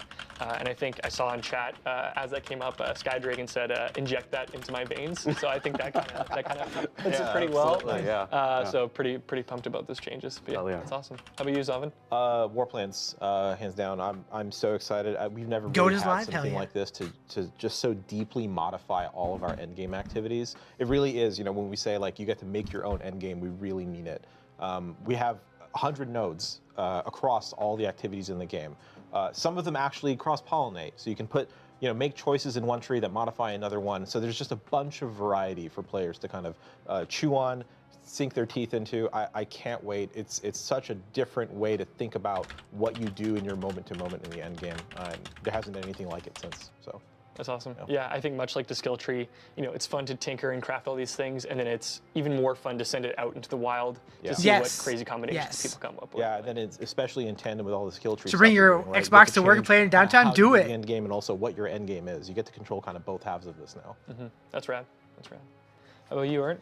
Yeah, I'm definitely excited to see what kind of builds people cook up that we've never even thought of, right? So, for me, I mean, definitely excited to have people try all the new systems. Where's the den skill at tree? in There's the Gaia talisman. Cool? There's the cube. We've kind of redone everything, updated everything.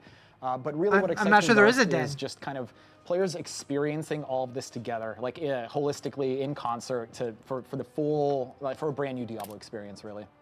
Yeah, and it's something that we actually do point out in the blog that I think is really Wait, is that a exciting, too, cowfish? that we touched on a little bit in the video is like there is so much that's changed the game regardless of whether or not you own the expansion. So if you're just coming back to, you know, what time's Diablo released? over the weekend, They haven't you just wanna announced get it yet. back into it for a little I'm bit, expecting it so to much be of the game 4 does p.m. feel Pacific on the different, 27th. And, you know, if you're playing on Eternal, if you're not playing in the expansion, so Conspiracy much mode, for maybe. anyone Thank you who for the plays follow, Diablo. appreciate it. So, like you said, all players get to experience it at the same time. So it's a lot of really cool changes. Yeah, I actually saw a comment, or I was watching the Warlock video, and they're like, oh, whoever like designed and worked on the Warlock and Paladin, like the team that did that should do that to the rest of the classes. And it's like, well, you're in luck, because absolutely the same team has killed it and updated every single class. So you don't even need the Warlock or Paladin to experience sort of this new, I would say, generation of class, which is super cool. First character in Diablo, a barb in Diablo 2. Excellent. Okay, so I know we've got some questions that we've gathered in Twitch chat. We're actually There gonna might click- be we're some actually gonna delays kick over to or Q&A now, bugs. and answer some of your questions. It's that you've possible, been dropping in. but hopefully not. So first things first, we've got a question here. We've seen a lot of reactions and feedback on inventory. Can you guys speak a little bit on some of the things we've seen? Yeah, so I think some of this has been the reaction to some of the reviews and stuff that have been coming out. And for what it's worth, anyone who knows Marak, our favorite dancing Fallen, he was kind of available in those things, and so we had a lot of people loading up on stuff. Generally speaking, we've made a lot of changes to the game, which actually I'll let these guys kind of chip in and give some answers to. But starting with we actually Bugs have, in a Blizzard if you game? buy Nah. Lord of Hatred, you get a stash. Hopefully tab. it's not bad. So inventory pressure has been something we've been thinking about how to relieve, and that's one way to do it. But there's a bunch of other stuff we want to do it. So if there's something you want to talk about. Yeah, I mean, I'll say like one of the changes that we made was essentially to reduce and remove incense and elixirs, because it felt like it was one of those like, really annoying uptime games. That They told us wasn't that super back in fun January, and endgame I've been waiting for them to announce compensate, that. something we Elixirs saw and you, incense, people gone! use these for is the XP boost. So we've actually like massively increased the amount of XP you get from monster kills while leveling up, which actually translates much more into the difficulty tiers as well, because a lot of the difficulty tier I hated those XP things. comes from monster It was just kills. something So that I would we've always massively forget. increased the amount of XP for monster kills. You don't have to go and do Mephisto quests toy now is to sick. necessarily It get the is. max It's level like quickly, $700. which is awesome. Art, I know we've also done a ton of stuff on the lair bosses. I want one so I bad. think across all kind of That inventory is tabs, too many monies. lowering inventory pressure was really, really important. So you saw in the video, like everything that's stackable stacks to 1,000 now. We've removed runes, so they all fit in your inventory. We've consolidated a bunch of other things like layer boss keys. Something else that we've done with the Rizarjay cube is just give an outflow for a lot they of were just a items that you chore. may pick up You love them? that are like once you You get won't into need the them end no game, more. oh, it's not really worth my time using blue and yellow tributes. I'm like, okay, cool. You can take those. You can combine those up into higher rarity tributes. Like, I And we've wouldn't have done this minded across if a you bunch could of just, things, like, so it should use be 10 of them and generally have them all much easier stack, to keep but everything in your bags and then not you have log it out and you lose overflow them? into your stash. Yeah, the hell? and to re-clarify, the infamous screenshot that we've all been looking at with like several thousand stacks, it's Marak and PTR like, render. PTR boost, you could go do that today and take a screenshot and it'd look terrible, but that's what it was. Thanks for clarifying that, Colin. That's great. I've got a question from Galbatorix_90. My question on the devs, really excited about everything coming with Season of Reckoning and the Lord of Hatred expansion. Could you share how the team is approaching the evolution of endgame systems to create a cohesive gameplay loop that keeps players engaged across both seasonal and the expansion's long-term progression? I think I can take a stab, and we can probably all take a stab. Yeah. We'll try and keep it short because we could probably talk about for like an hour. Of course. I think like really Lord of Hatred is the ultimate, I would say, build crafting and power fantasy. It starts with the skill tree. We've updated a ton of the foundations of all the classes. We've even updated a bunch of keywords and mechanics. You'll get to experience that when you play the game, and we're very excited about that. So we've updated the foundation, we've reworked the organization and updated it and upgraded it. So like if there's things you like about it today, we've massively improved it.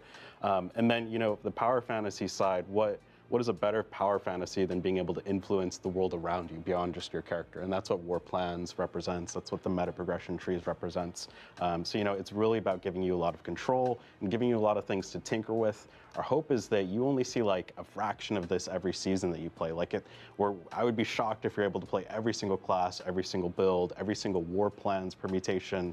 I'm rambling, but I'll toss it So over like to how story these mode guys. and how touch the only way to level, you miss dungeons. That, I think that's going to you know, change a lot with this one expansion. One of the things that helps kind of the end game feel really good is making sure there isn't a bunch of bloat.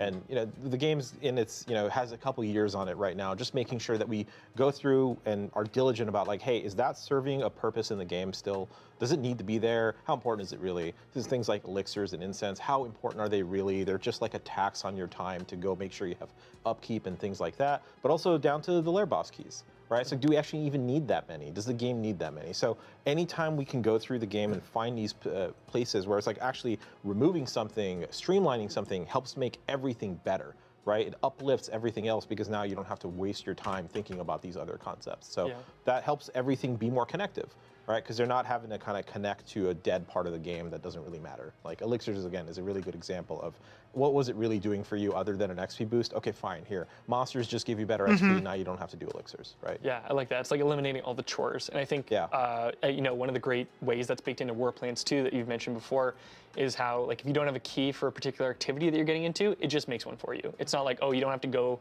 into the world to get a, you know, a lair boss key that you need. The game is just like, no, you got it. You're good. You can just and then move along. also, if you find a key you do like and you want to run, you can just run that instead. Yeah. So it's kind of the best of both worlds. Yeah.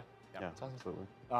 The one thing I'll add, and I'll try to keep it brief, is that like one of our goals was that we really want the game to feel like it's broadening and expanding as you progress, and we've done that with the skill tree, with itemization, with War Plans, with the cube, and really I think kind of speaking back to Colin's comment about there's so many different things and so many permutations that you like realistically won't Stop using elixirs and incense in season I one. think that kind of helps that feeling of the I use being them fresh. if I'm trying to push the pit, but that's about it. Yeah, I'll add one more thing to that too, and you'll see some of the seasonal mechanics that players have really loved and enjoyed baked into War Plans. So you know, this is something as a system we hope to sort of improve and expand over time as we do new seasons. We have this really cool system where we can inject fan favorites back into the game, you know, if we think that it's they're giving us more XP, more fun experience. So combat we think it's going to give us a lot of tools and the players a lot of fun things to fuck around with. So. Yeah, he said an F word. That's true about all the systems that we've been talking about. He used the fuck word, chat. All these things are primed for that kind of treatment in the future.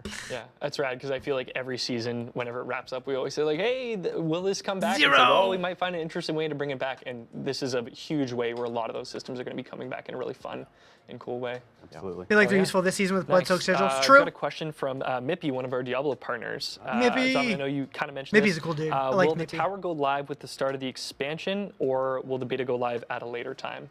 It is just a little bit later. So we wanted, you know, we've heard, hey, if we're going to be launching the competitive aspect, let's just give a little bit of time. Tuesday or maybe Monday night. Just a little bit to make sure things are good and it's a fair competition and things like that. So the details are on the blog. You can go check it out. But it's going to be starting kind of not just in this case, but we're seeing this as the standard a few days after kind of the patch, right? Just the to give tower starts on ourselves some Thursday. time to even things out, make sure there isn't any weird bug or anything like that, and everyone can kind of jump in a fair way together. Towers Buns. It seems like they made some good improvements to it, and it's actually going to have rewards tied to it now, so that's good.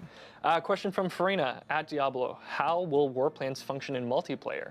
Will it evolve the War Plan for the whole party or just for the party leader?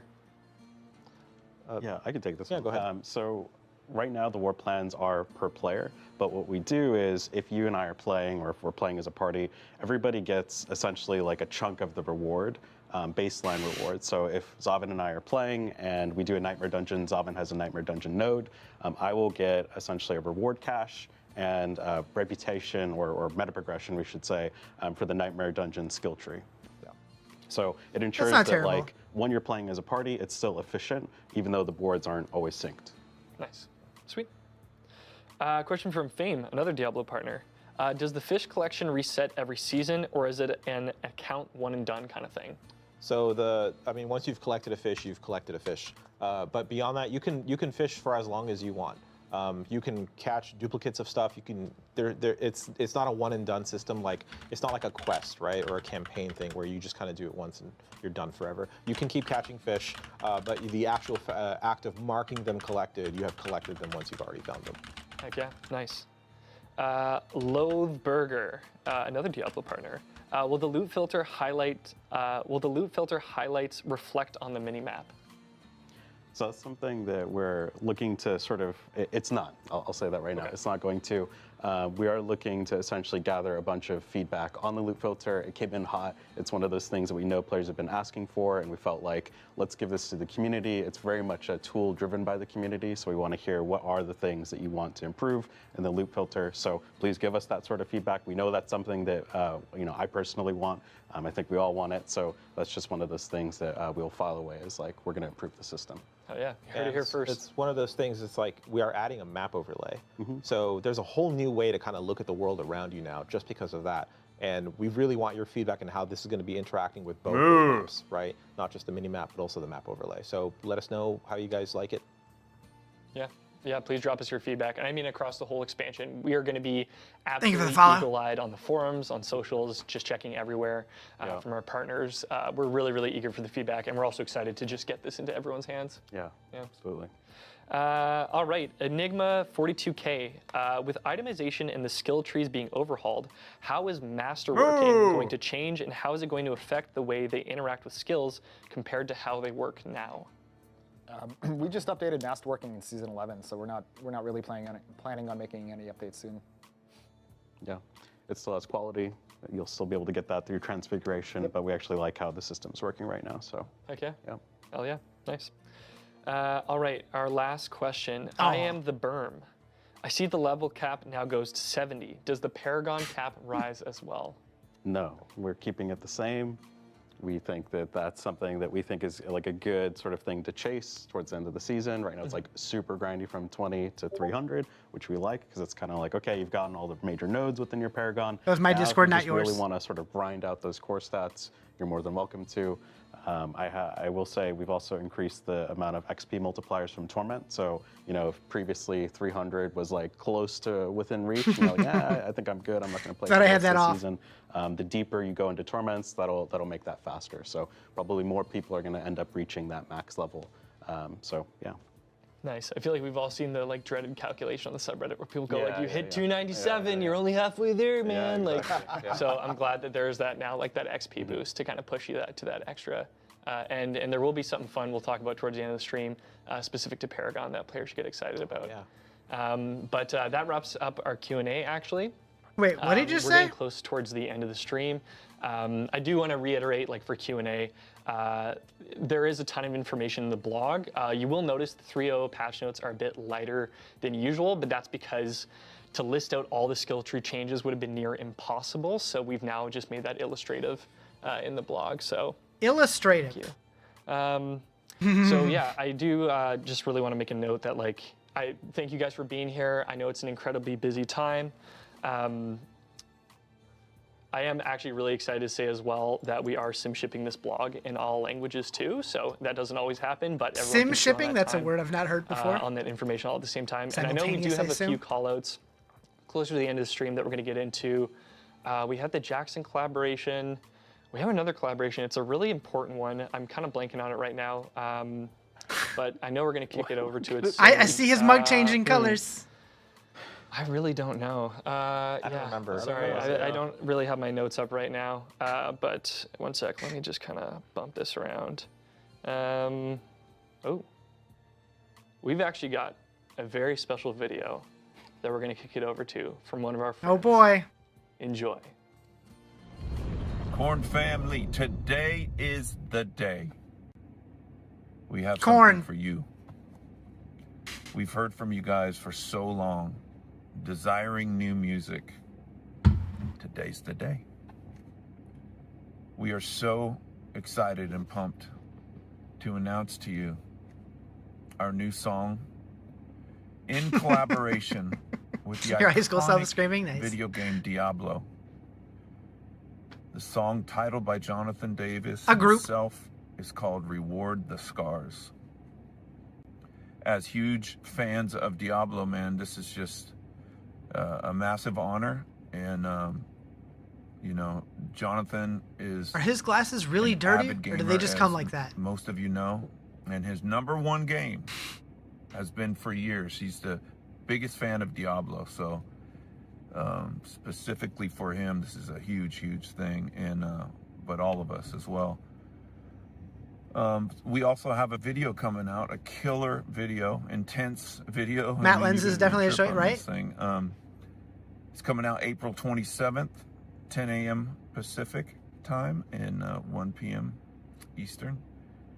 And so look out for that, as well as April 27th, Diablo 4, Lord of Hatred, releasing 4 p.m. Pacific time. You guys, we hope you love this, man. We hope you love this as much as we do. And we're so excited for you to hear it. And so we will see you there.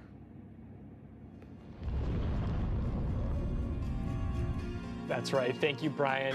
You heard it here first. Lord of Hatred releases April 27th at 4 p.m. PDT, and Korn has put out their first single in 4 years. 4 p.m. on Reward the Monday. Stars is out today, and that video releases 4 on days, Monday. 4 hours, 13 we showed minutes. It off to the team. Brian wasn't lying. That is right, it's pretty right? badass. You're definitely going to want to check that out when it releases, but we've been so pumped to partner with Korn, so that is absolutely fantastic. And we do have our release map that we can show you now to show the entire global release for Lord of Hatred. That's what we expansion. expected. Istanbul, I hope you got your Turkish copy. I'll be ready. Early morning for you, but there's that release map timing. We're going to be releasing Fast this math in the makes your blog head hurt. and Well, on socials it's right here following the for stream, you. so you can check out when Lord of Hatred Or up goes there on live Twitch. for you.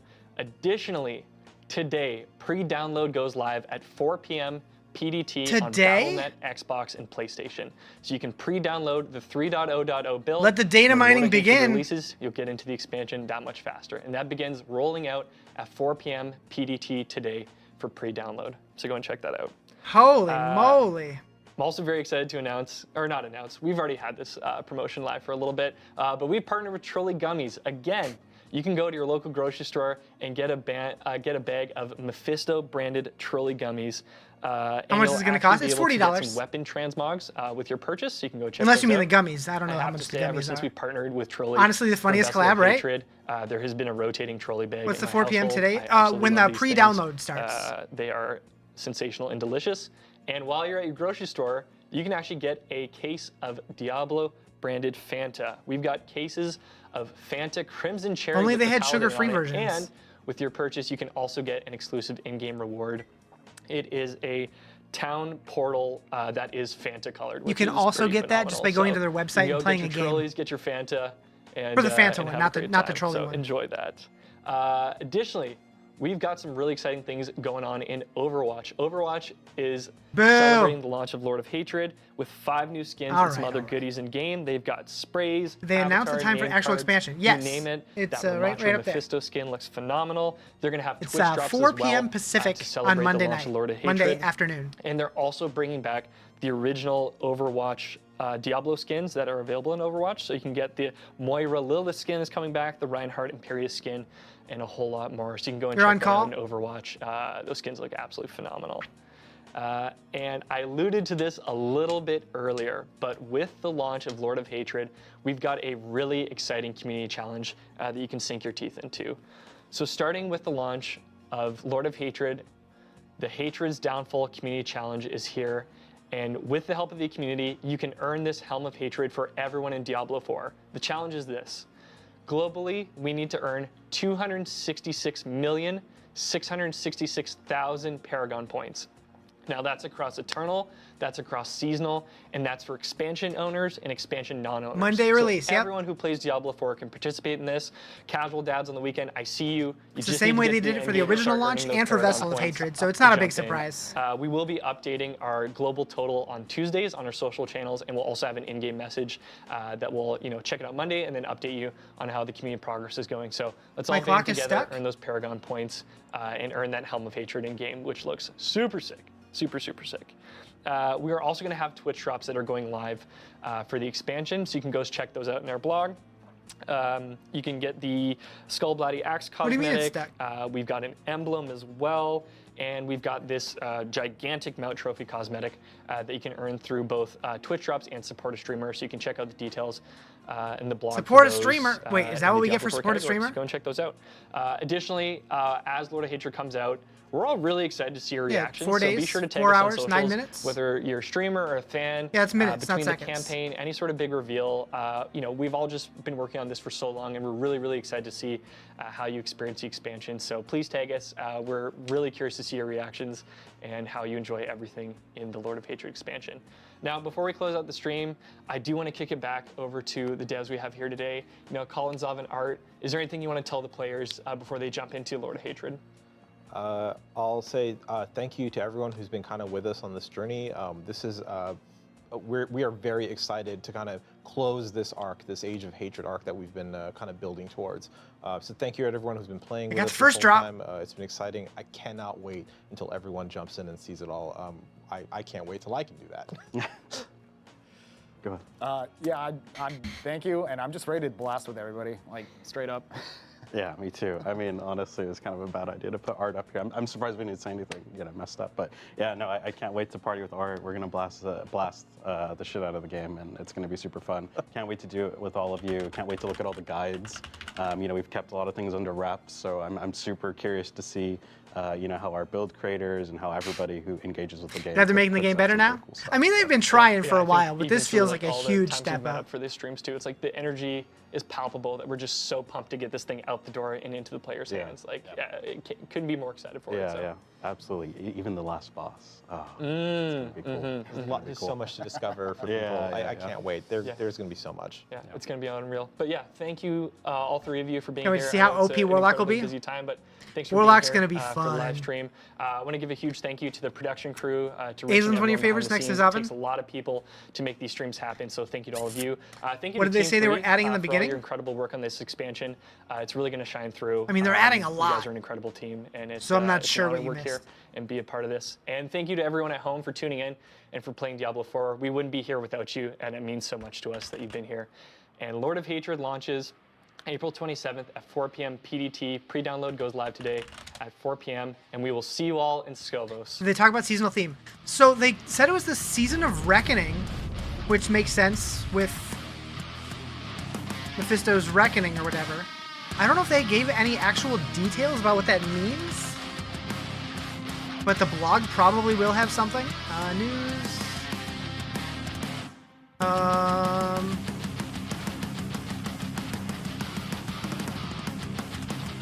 These both look old. Did they say when it's supposed to come out? Yeah, stuff's old.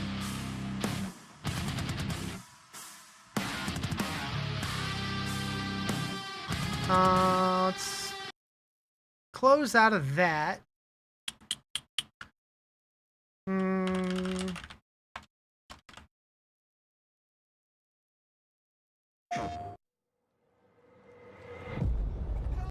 It's not what I want either.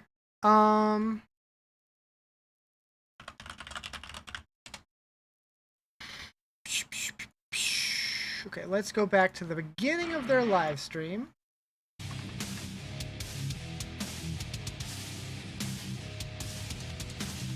So steer clear.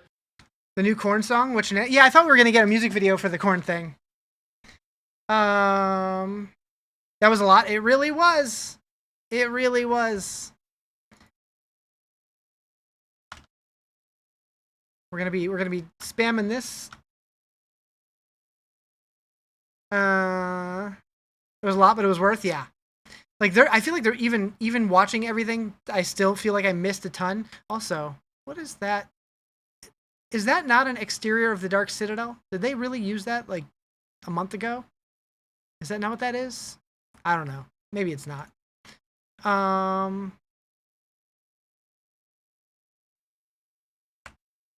Instantly recognizable in both fantasy and moment-to-moment gameplay. New tools, new strengths, and new ways to approach every activity across Sanctuary. Both classes have been built with today's they were meta streaming in on mind, 2K on YouTube? bringing fresh answers to familiar challenges, new build paths to explore, and new roles to master across every system Diablo 4 has to offer. Talisman system is about giving you another way to express a build, giving you more room to specialize, items to hunt I will be pausing on tooltips. for, and more reasons to keep experimenting as you climb into the endgame. You'll see talismans built from a few key parts. Unlocks 4 charms, Storm Shepherd's Call, 10% physical damage multiplier, 8% armor, Your blah, seal, blah. your Armor, all resist, all charms, stats. and the combinations you create between them. The intent is simple: make the choices readable and make the results The feel talisman's going to be immediately different awesome. in combat. Like, You'll find both seals I really liked charms in Diablo 2. I really liked sets in Diablo 3. This combines both of those systems and puts them in its own interface, so it's not taking up like our inventory space. and charms It's, like, naturally as you play, across a range of rarities. so good. Seals are the foundation. Art. You unlock additional charm slots. Might of the Den Mothers, 5 to 8% attack speed while berserking and lightning damage. Roll bonus attack. Your brain's about to explode because of all the information. You need an explanation, a Riz explanation video. I don't know if I have it in me to put out any more videos before the expansion. Maybe. New Corn Song's all right. They recorded in analog, so it really keeps that 90s sound. Interesting. They should have made a Diablo themed music video, the way that like Baby No Money did. And in some cases, Werebear skill damage and companion skill cooldown reduction. So like the thing with like these is like I think they just like randomly generate shit. So like, and also is that mythic or is that white? I'm not even sure. Reduces the number of charms needed for set bonuses by 1. Oh, so that's Ring of Royal Grandeur. Okay, interesting. Kind of hot. You need a Riz tinfoil hat Diablo spawns from fishing video. I'll just make like some AI video of it actually happening and just claim that it's real. Yeah, that is absolutely mythic. Ring of Royal Grandeur was pretty overpowered in Diablo 3, so if they're gonna have that kind of effect, it makes sense. they can Um. even change the So yeah, like the loot filters are going to be super nice for charms and stuff, like depending on how often they drop, because you can determine like what stats you're looking for on your charms, and they'll only show up if they have the kind of things that you're specifically looking for. rules for what Could be charms really you're nice. allowed to equip. Or ones At that you the know are top going to be end, good for trade unique and value. set charms are the most powerful. These are the drops that you'll be chasing deep into the endgame. Unique charms pull signature powers from the unique. Okay, so the top 2 lines, I'm guessing those are going to be random when you convert them, but it does look like the unique power is going to convert 1-to-1. That's nice. Some people were wondering if it was going to be like a watered down version of items you know the today, unique. so that you can. Because if you're not aware, there's a cube recipe that you can turn uniques into charms, but it does say that not all uniques can be turned into charms. harness that effect without being locked into a specific gear slot. It'll be interesting to find out which ones are excluded. Set charms work a little differently. As you collect and equip more pieces from the same set, you'll unlock increasingly powerful set bonuses. Before Torment, set bonuses are more general, class agnostic, easy to understand, and meant to give you a serious boost while you're leveling. Item power will be 900. You forgot about that? Yeah, so 850 is for normal and 900 is ancestral. And ancestral does not guarantee GAs anymore. In Torment, sets become class specific, harder to find, and Okay, so the Nephane's Bestiary is a druid set. It gives you summon a bear companion that attacks enemies for 6,000 damage and may cast Battle Roar, increasing the damage of all companions by 60% for 10 seconds, with a 15-second internal cooldown. 30%, the 3-piece bonus, 30% of the damage you take is split between you and your bear companion. When you or your bear companion becomes injured, your bear companion casts Debilitating Roar on enemies and fully heals. The 5-piece bonus, gain 1 additional bear and all other companions of each type. Gain all companion side upgrades for free. All companions, okay, so that's just like a zoo build. 4 bears, 4 poison creepers now, yeah. You can get burbs in there too. built to deliver a bold fantasy, unlocking new archetypes and defining playstyles. The Rizarjay Cube is a legendary artifact for endgame crafting. Combined So we're amalgamating Nightmare Dungeon sigils here. Doesn't look like we get a tooltip, but amalgamation is combining several things to make a better version of them. Does it Combine show what rare that? material Okay, so that turns into what's it called? What's the escalated Nightmare Dungeon sigil? That makes sense. So you need 4 of them. That's recycle unique. So you're turning one unique them into something greater and unlock. Is it just a new version of the same one? Probably gonna play Druid first. Druid looks cool. You played them all to 60 this season. Had the most fun with Druid. Druids are great. I'm going Warlock for sure, but if I wasn't, I would be going Sork or Druid for sure. And although the new Barb stuff looks super crazy too. Unlock powerful. Okay, so Transfigure grants a random modification of great possibilities. Use tuning. Okay, so we saw that. Full bonuses to Druid and Necro Zoo build's gonna be wild this time. Yeah. fine-tune your build. More than a tool, it opens new ways to upgrade gear. Okay, so add Experiment affix, with catic options, reroll, and focus push reroll. We've seen towards all those true before. Removes a random affix. Use a tuning prism to narrow the random chosen effect. and Okay. gain power. Horadric cube crafting is deliberate and impactful. You can take So an we got a item, add yellow affixes bow, through we're adding an transmutation, affix. and then upgrade it And it turns it through the into a rare legendary. tiers, up to legendary. Okay. What about your rogue? They showed some cool stuff for rogue too. Finally, have an army of 30 skeletons. I don't know if you can get to quite 30, but you can get a lot. I think the screenshot we saw had 18. Want to turn a great drop into a Grandpapa. best in slot? Transfiguration is the way to ultimately finish an item. Layering on a range of powerful effects with a chance you'll be able to transfigure the same piece multiple times. So You'll that's also different. choose how you transfigure. Are they going to show the tuning Standard prism? Nope. transfiguration is chaotic. And it does look like it's pulling stuff from your stash. Every class is getting a ton of love, ton of new unique items, a skill tree rework for everybody. I'll get to the rogue section. We're gonna go through all the class stuff also because I wanna revisit those also. I remember they showed Dance of Knives getting some stuff. I don't remember what else. There was a couple things. The potential for reward is high, but there is some risk. There's even a low chance that you'll be 27% movement speed while berserking. Is that already on there? Probably.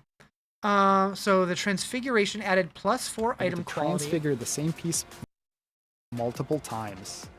Okay. Applying an entropic tuning prism makes your Used to influence transfiguration outcomes in the Horadric Cube, removes the riskiest but also the most powerful outcomes. That wording was a little bit confusing to me, but it sounds like so you lose the option basically to get the mythic rewards, but you're guaranteed to get an upgrade.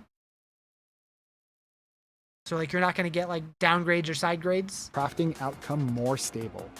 This will reduce the reward ceiling, but it always delivers a clean upgrade. Perfect for items that are already incredible. For amulets, we have something special. The cube has an amulet-only transfiguration that can grant Only on amulets used to influence transfiguration adds a random bonus legendary. So we can get 2 legendary effects on amulets. And it allows the item to stay modifiable so you can do something again. Interesting.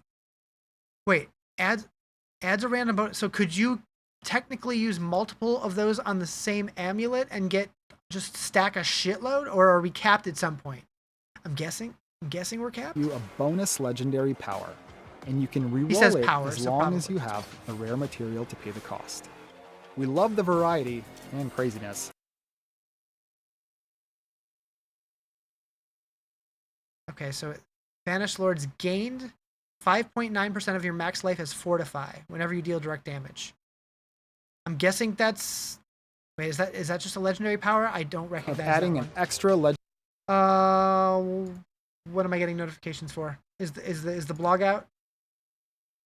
Diablo tweeted. Oh.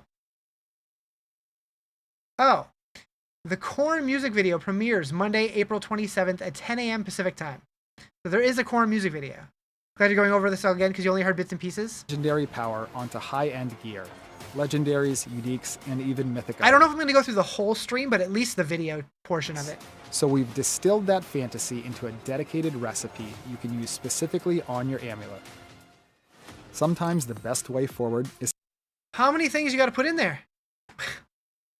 Craft unique charm. Did he show the tooltip of that?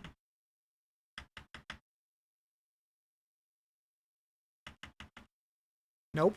sometimes the best way Next class going to be good. The Warlock is sick.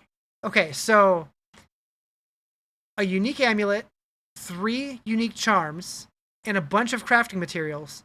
And it's going to turn that into 1 unique charm that is Banished Lord's Talisman. Okay, got it. Forward is Sacrifice. Hello? You'll now Heyo, thank you for the stubby, Zero Burn. Appreciate you. be able to break down an ancestral unique to create a unique charm. All right, here we go. Okay, so Druid. Which one's pulverized? This one? So pulverized only bear form? Boo! Boo!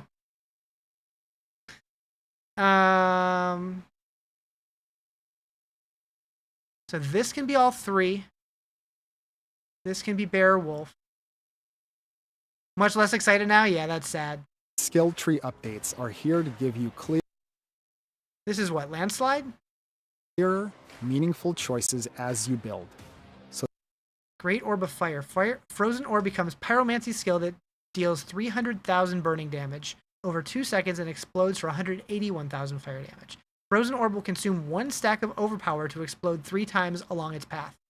So yeah, they completely reworked the way that Overpower works now, and now it's a stackable buff that can stack up to 4 times. And I want to say for every stack that you have, you gain like so much damage or something, but then you can also expend those stacks to do different things on your spells. That experimenting feels rewarding, and the path from idea to fully realized build is easier to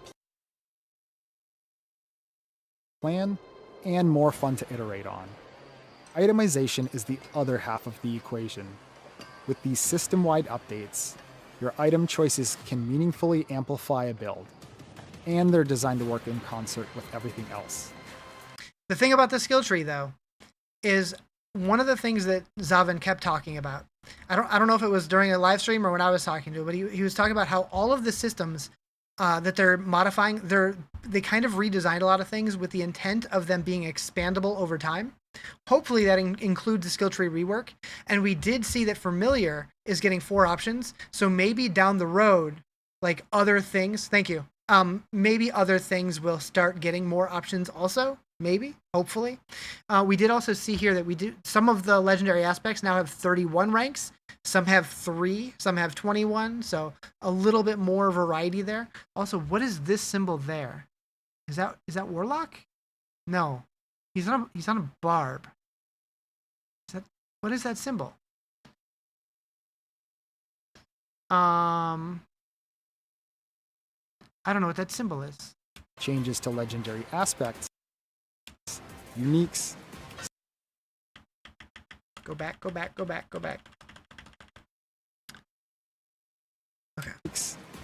No, actually, I want to see that better. Insatiable Fury. For 2 seconds after casting Trample, you may cast Trample again without incurring cooldown. Interesting. You almost understand Trample not having a human mode. Pulverize could literally be a stomp or slamming the weapon. Yeah, I always thought just slamming the weapon down in front of you. Skill tree options, class mechanics. Yeah, that is a bummer. I was hoping for that one. More all support one goal, giving you the freedom to play your way. Let's look at a few examples. Barbarian's new kick. What is better than kicking your enemies away? How about kicking yourself to your enemies? That is such a line. What is better than kicking your enemies away? How about kicking yourself to your enemies? Kick's Madness variant lets you fly around the battlefield by turning kick into a mobility skill. So it's basically a kick lunging strike. Barbarians now have a variety of ancient skill variants that summon a temporary ancient to mimic your attack. Need the Doomskin for Barb? You don't have much time left for it. Then finish them off with a trio of ruptures.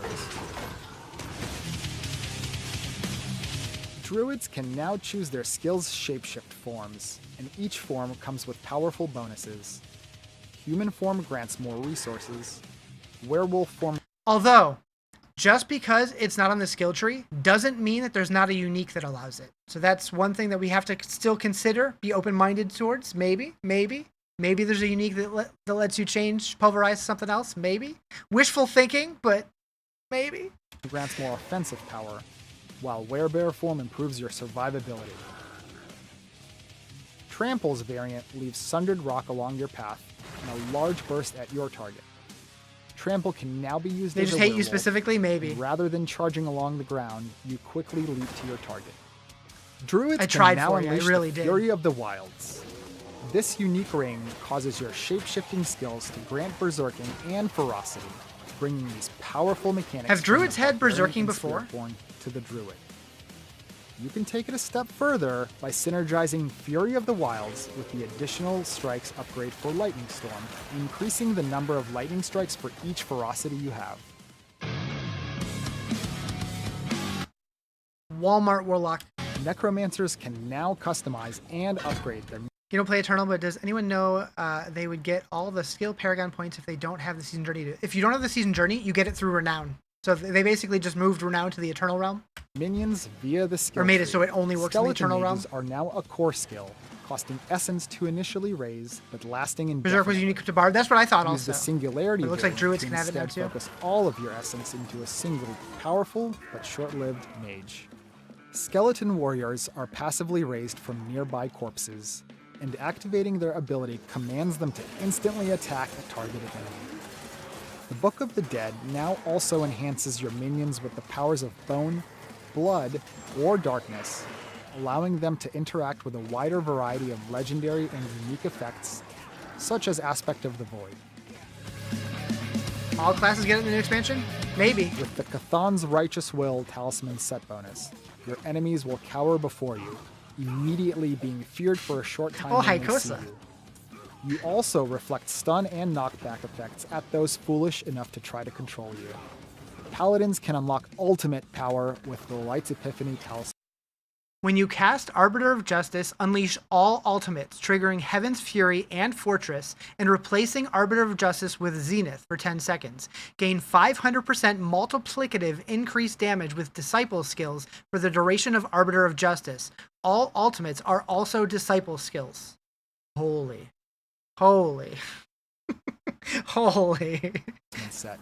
Using Hi, the Emily. Arbiter of Light unleashes Heaven's Fury and Fortress and allows you to cast Zenith for a short time. Dance of Yeah, that's Knives why is I paused to check that out now to a see if core that was the skill, case. costing energy per second to channel. If you aren't a fan of knives, Grenade and want jumper. something with a bit more bang, try the That reminds Grenade me of Jumper playing variant Quake to 2 back throw in a the day, constant doing stream grenade of jumping. explosive grenades instead. Rogues also have new ways to manipulate the shadows. The penetrating shot variant Shadow Shot spawns shades to mimic your attack, and Shadow Clone's Sentry Rocket variant jumping? places That's what it stationary was. shadow clones to constantly fire upon your enemies. As Interesting. In the game, haven't they always referred to it as sorcerer, not sorceress?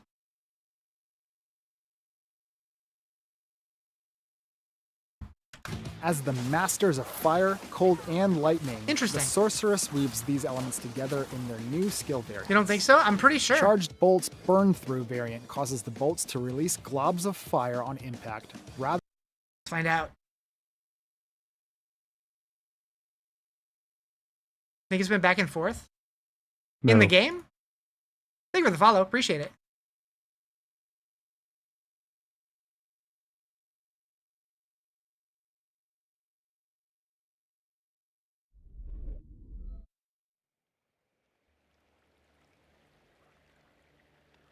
I'm curious. Thank you for the loot filter export stuff. I'm hoping that it works out well. Yeah, sorcerer. So I'm curious if they're gonna change that to make it to where females are listed as sorceress. Your counter's broken. It's not counting down fast enough. Oh, I see what you did there. I see what I'm like. Wait, it's broken. Oh shit! I see what you did there. than piercing through enemies. This variant excels in up close. Cliptus is telling everyone about it right now on the stream. Hell yeah! Good guy, Cliptus. Familiar is the only skill. Oh, in is the that why game I just got a with spike 4 in traffic variants. just now? The first 3 allow you to choose which element you are. Healing flames. Go back. Go back. If anybody doesn't know, if you're ever wanting to go frame by frame on YouTube, the left and right bracket, like the carrot brackets, they go frame by frame. Healing Flames. Familiar grants 2 stacks of overpower when summoned and restores 2.5% of your max life per second while active. Okay. Choose which element you are. Familiar becomes a shock skill that deals lightning damage. Familiar increases your minimum ferocity by 1 and grants 2.74% cooldown reduction while active. 2.74%. It's a strange number, but okay. Familiar will always be. Familiar becomes a frost skill that deals cold damage. Familiar chills for 38% and weakens enemies for 4 seconds. And gain Okay. unique benefits. Ooh. Thank you for the follow. Appreciate it. If you want all 3 elements, Prismatic Familiar becomes Pyromancy, Shock, and Frost skill that summons a stationary Prismatic Familiar. Casting skills will cause Prismatic Familiar to apply 268% Frostbite, Sparking, or Burning damage over 4 seconds to surrounding enemies based on the element cast. Interesting. Yeah, welcome in, peoples. I appreciate you. the Prismatic Familiar option is for you, causing each of your spellcasts to trigger an explosion of the matching element from your familiar. That's cool. I dig that. Spirit Bone. Crackling Earth converts Concussive Stomp to an Eagle skill, removing the gorilla-themed crowd control effect and instead dealing lightning damage and creating storm feathers for each enemy hit. This synergizes extremely well with Aspect of Falling Feathers to absolutely shred a group of enemies. With its new variant, the Protector guards the infected forest. The Centipede Spirit assists by poisoning the area around the Protector, weakening enemies, and constantly spewing pestilent swarms. The Warlock arrives as a brand new One's in class chat if you're playing Lord of Warlock Hatred. first. This Two's in chat if master you're of not. the occult binds demons to their will and unleashes devastating hellfire across the battlefield. The Warlock has a dual resource system. Your basic skills, like Doom, generate Wrath. Your core skills, like Hell Fracture, spend Wrath to unleash a powerful attack. Dominance is much slower to regenerate and is used for your greater demon summoning abilities, like Good mix Infernal there. Breath that spews fire at nearby enemies. To unleash ultimate destruction, channel the Armageddon ritual variant of Apocalypse, calling down a No relentless seasonal theme storm this of time. fire They showed and some brimstone seasonal on the stuff, but they battlefield. kind of glossed over it really fast, so I'm curious. Endgame in Diablo 4 should feel continuous. No stopping, no waiting, no friction between what you want to do. When they get to that and point, I'll how definitely you slow wanna it do down. The fight to defend Sanctuary continues. Blog's live talking about in it? our Okay. new endgame system, War Plans. Yeah, I'll definitely check out the Choose blog your also. favorite activities, chain them together, and then customize the hell Town out is of them. lava? True. You start at the command table in Temis, the capital city of Skovos. You pick your activities with almost everything on the menu. As you make I really progress, wanna see a rank your 10 command war plan. table levels I wanna up, see how nuts it opening is. up a wider range of options. The highest including I've seen is higher 6 node out of 10. rarities and deeper chains, with up to 5 activities in a single war plan. You War wouldn't be plans upset if there wasn't also releasing. grant Yeah, the it doesn't ability sound like there's going to be teleport much. Directly to the next I mean, activity in your season playlist. 6 was basically, And eventually here's back Realm to Walkers. Temis They give you to buffs. claim your rewards and create a new one. And if you don't have a Nightmare Sigil or a compass, Although those opals not were pretty a good. problem. War plans can generate one I wouldn't on the mind if those fly came back. If you don't have your own. War plans is all about giving you more choice. Hold up. Want to burn through a stack of sigils? War plans is A grand amount of golden opals, 62. Okay. all about giving I just you thought more legendary. I choice. wasn't sure if that was Want to more burn meaningful through a than that. stack of sigils? Do it. Want to hard focus on one lair boss for your session? Go for it. War Plans does more than enhance your endgame, it connects it. Completing War Plans will also feed into activity trees. Each activity has I'm its curious if own they show tree all of that you on the can blog. invest in to customize how it plays. Remember how boring You season 6 earn was? If 7 you didn't points have the per activity. expansion, yeah. So this is where you'll have to make real decisions. Like Let's look at the lair season boss 6 was tree, incredible because if you it's had a the great expansion, example but of how probably deep pretty this will boring go. if you didn't. You can tune your rewards with nodes like Lair of Runes for more rune drops, Lair of Plenty for an extra horde chest, Golden Horde to convert low tier items into gold, or Exotic Armory if you're looking to gear an alt. Then there's cross pollination, pulling lair bosses into other activities to remix your runs. Grigwar's Gambit can spawn him from Helltide chests. Even with the expansion, it Embers was of mad for Anguish you? brings Oh, man. Andariel into I had the so pit. much fun. Out of the Cold allows the Beast and Ice to join every Nightmare I also did, Dungeon boss what, fight. 2-week subathon for The it? Pit Tree gives you a completely different kind of control. You can dial up risk and reward with Choron's Haste, Heart of Stone, the Pit Butcher, or modifiers like Damned Thieves. Or you can pivot the rewards entirely, converting glyph upgrades with nodes like Choron's Soul and This is Choron's going to feel like a Flesh. different game. This is just the tip of the iceberg. There are 100 Like, at different its core, modifiers it's spread obviously across still the same activities in game, the but with war plans, you so get much to is going to be define your different. own So much new endgame. stuff to learn. Fishing is designed I love as the a change of laid-back music. collection activity, a chance to slow down and unwind between battles. You'll unlock it early after arriving in Skovos. A short quest line will introduce you to the basics, and it'll teach you more about the wide variety of fish with different rarities and multiple modifiers to chase. Fishing is more fun with friends. You can trade any fish you find, no matter how weird. How many people do you think we can get on this dock fishing together? I mean, I guess 8 is probably the most you can get on. Anyways. Bloody or celestial they might Everyone? be, to help your fellow wanderers finish their collections. As for where you can fish, almost anywhere there are fish, and maybe even a few places that He fished up a zombie. might surprise you. So take a deep breath, enjoy the calm you've earned, and Season 14 just fishing? I wish. Dang it. appreciate a quieter moment in Sanctuary. But who knows Oh, what else it's lurks here. beneath the wine dark sea. I need to know. I need to know.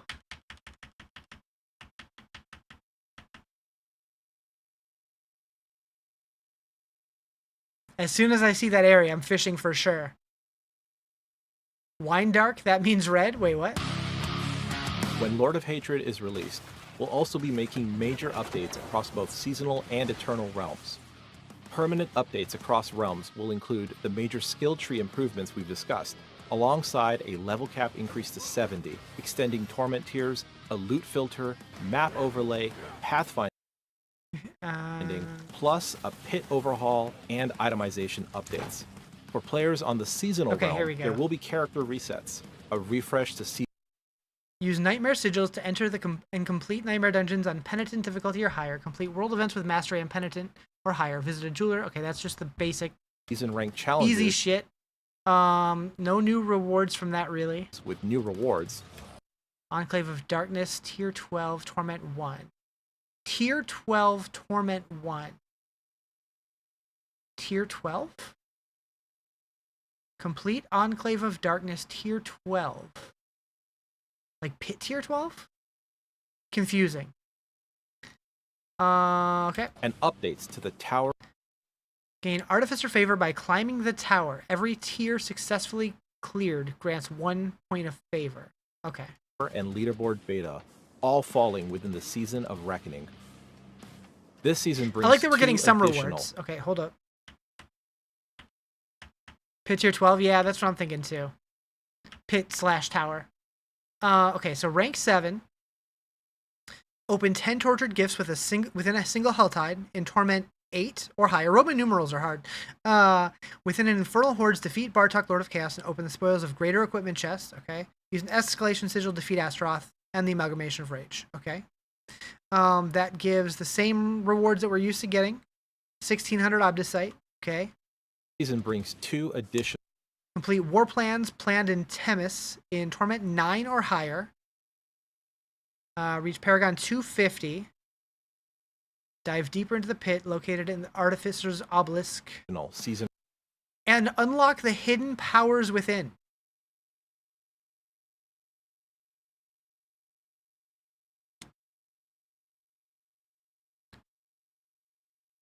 What?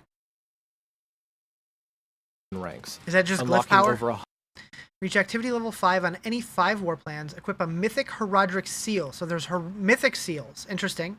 Complete Undercity Torment 11 and Tormented Hero. 100 season rank challenges for those who keep climbing through Sanctuary's Complete a Legion event in Torment 11. Open Torture. Okay. trials.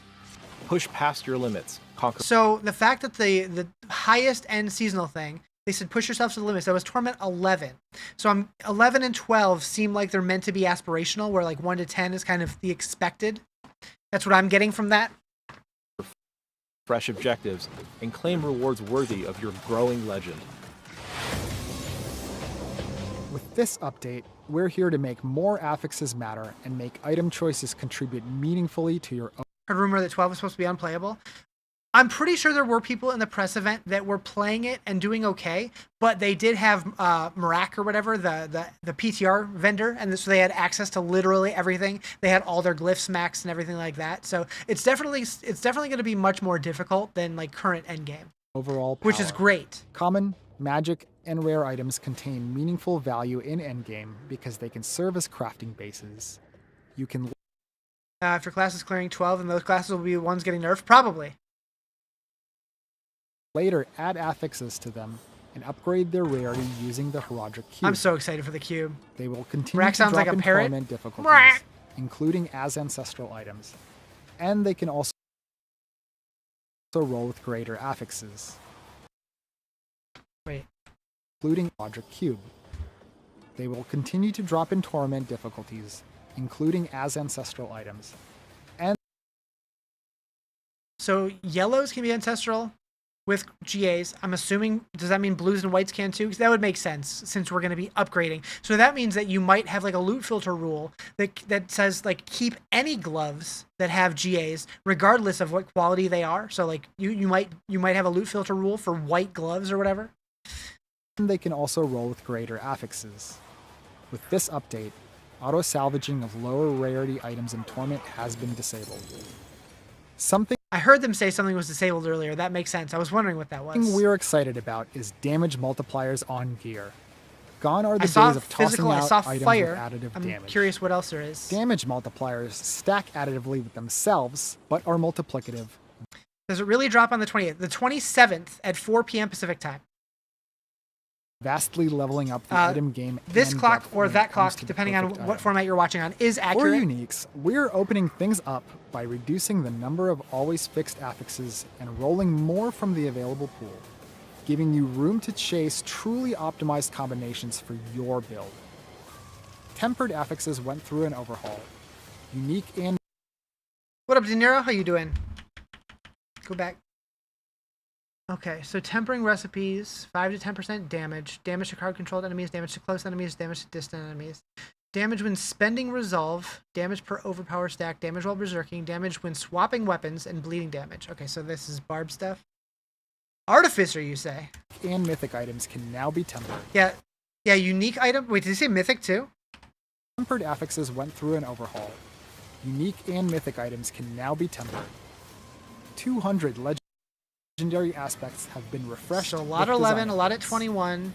Gems are getting I did see some at major 31. upgrade. Weapon gem effects are significant.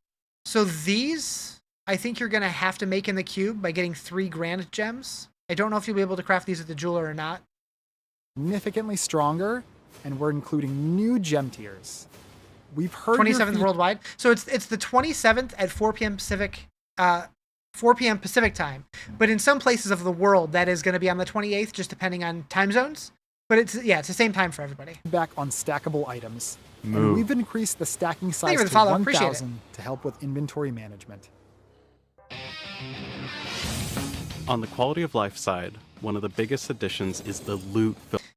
Okay, so we see that those are like darkened. Now I don't know. Zavin was saying during the Sanctuary sit down on Discord that you can hide items entirely. I don't know if that's what that is, or if that's just like a de-emphasized version of it, but it's not hidden completely. I'm not entirely sure. This is a power user feature the community has been asking for a long time. You can export and import filters. Import code. Yeah, I don't know if this is going to work on console or not.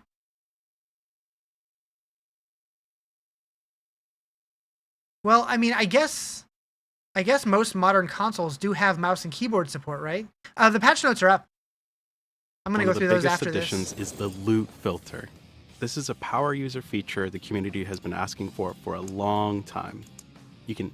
If you play on console, if you plug in a mouse and keyboard, can you actually play the game with it? They did add mouse and keyboard support, right? Do I have a link?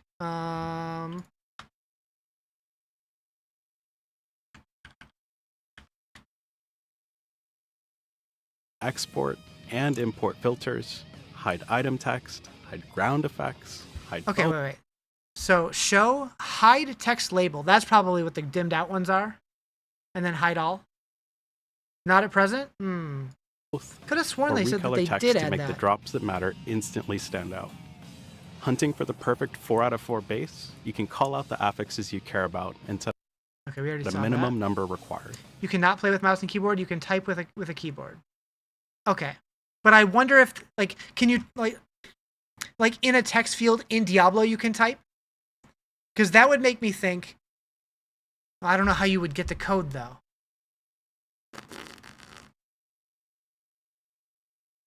Because, like, if you could copy and paste with a keyboard, but can you open a web browser? It opens the Sony keyboard? I did So ask those for upgrade-ready clarification, but I items haven't pop gotten a while the response noise yet. fades away. Loot filters will also support newly introduced systems such as the talisman.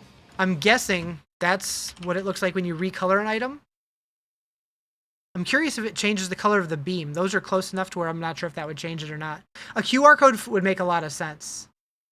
The map overlay is here, and it completely changes how combat and moment-to-moment flow feels in Diablo 4. When the overlay is up, the minimap gets out of the way to broaden your view of the game space, and you've got quick controls to tune it on the fly. Keybinds for opacity, keybinds for zoom, and options to adjust the coloration of the overlay to match your The red map preference. looks kind of cool. I wouldn't For play those like looking that, but to it looks kind of continue cool. with a smooth flow, you can enable pathfinding, which draws your route through Sanctuary directly to your destination. You'll no longer need to stare at your minimap to make sure you're headed the right way. The level cap has increased, expanding the ceiling for long-term progression. Torment tiers are being refined as well to support a consistent feel as you progress further, and to match, the rewards track better with the risk you're taking. We've made important improvements to layer bosses, focused on clarity, choice, and cleaner loot chasing. Every layer boss now has its own dedicated pool of unique items. Hey, staring at the minimap, you want to see your character in the world? Layer Yeah. bosses now share a single key, and all greater layer bosses share another, reducing friction and inventory space. Bartok and Astaroth are now in the layer boss system, and the Butcher is now a greater layer boss in Love the both map seasonal overlay. and eternal realms. Long overdue. Lord Zir is now only one click away on the world map. We've made updates to runes to reduce friction and make progression smoother. The result is a more streamlined system and an indirect buff to farming the specific runes you care about. The rune pool has been updated and we've removed underutilized runes. All remaining runes now fit cleanly into the Socketable's inventory. I didn't realize that they Runes have cut also down the been pool. heavily integrated Interesting. into our Herodric Cube crafting system. Pathfinding? Pit improvements are here, along with tuning and quality of life updates to make each run more exciting and more rewarding. Some of the improvements you've seen in the tower are coming to the pit, and we've also removed a few legacy systems along the way. The pit has grown, literally. Every run now spans 5 full floors, clearly marked by pit depth, so you always know how deep you've gone and how close you are to the finish. Floor generation has been rebuilt from the ground up for smoother flow, less frustrating dead ends, and a more consistent rhythm that keeps you moving forward. Nearly every environment in the game can now appear in the pit, pulling from both expansions and past seasons. Of the multiple floors in the pit. And there now are fits rare the name, floors yeah. where you'll stumble onto brand new layout mashups found nowhere else.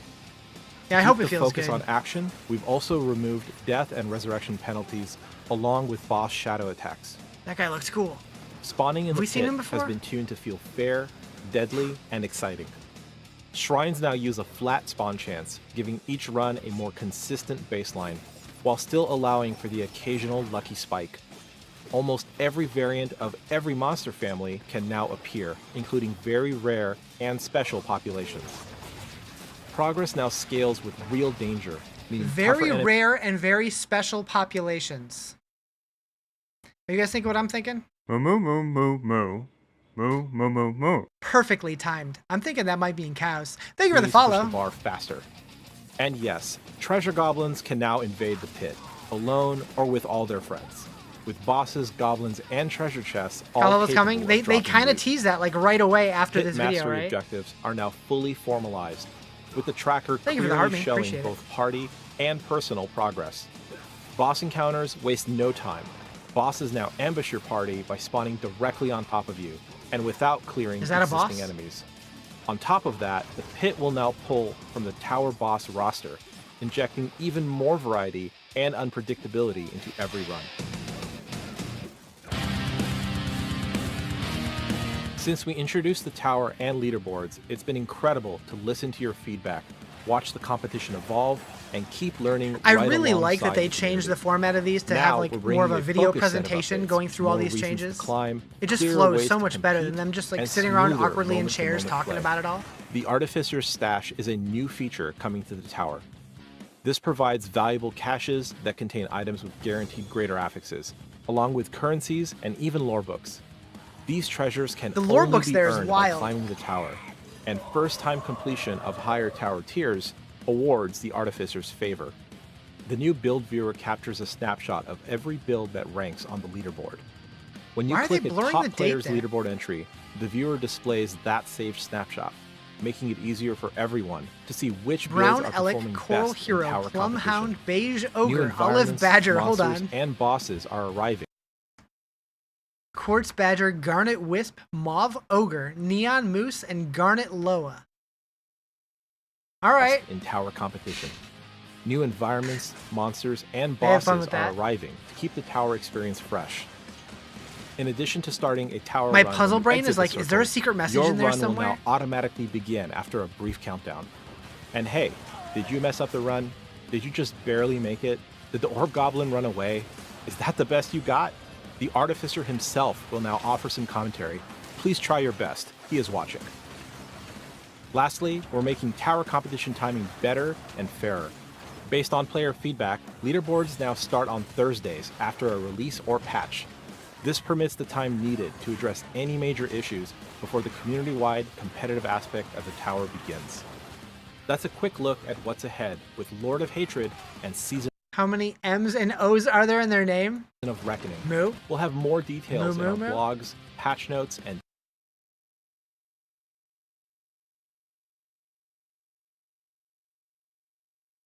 At first, I was looking at his computer screen, and then I started looking at what he has on his desk, because that was more interesting. Okay. deep dives. So if something here Sounds like the BattleNet random name generator. You think it was Garnet Moose when you created it? Nice. caught your eye, you'll be able to dig in right away.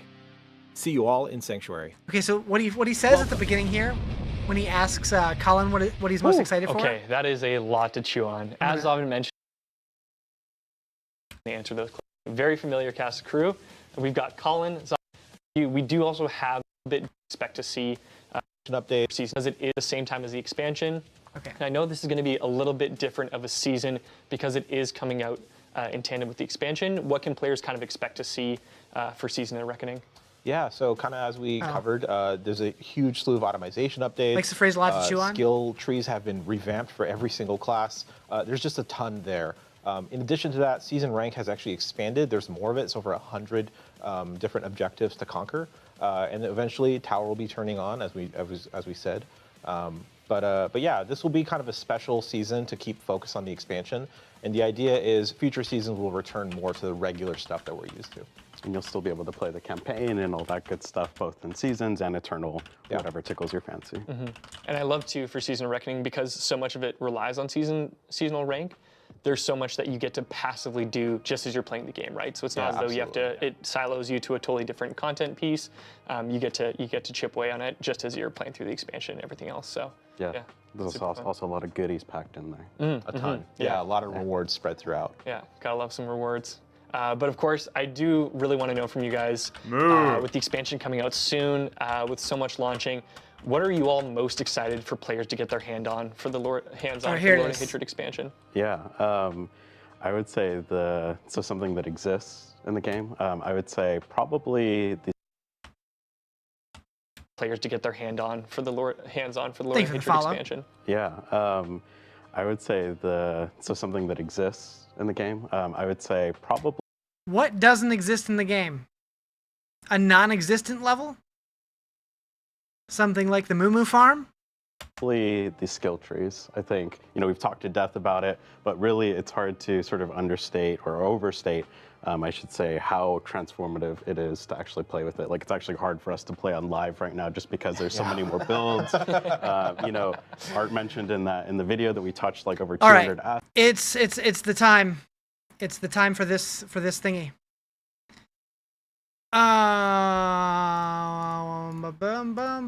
Okay. The fated climactic fight against Mephisto draws near, Wanderer. On April 27th, at 4 p.m. Pacific Time, continue the main campaign of Diablo 4. I was thinking, Riz, yeah, you occasionally do that. What if when you create a loot filter on console, you automatically generate a code? Would it work if console players just share the code in the filter? Maybe. I didn't see anything like that, but that would be cool. Okay. So the opening cinematic, we saw that. Not going to watch that because spoils. If you don't care about the intro of the game, spoilers. Craziness. Pre-download is going to be available in about 3 hours. So that minus 4 days. Or that if you're on vertical.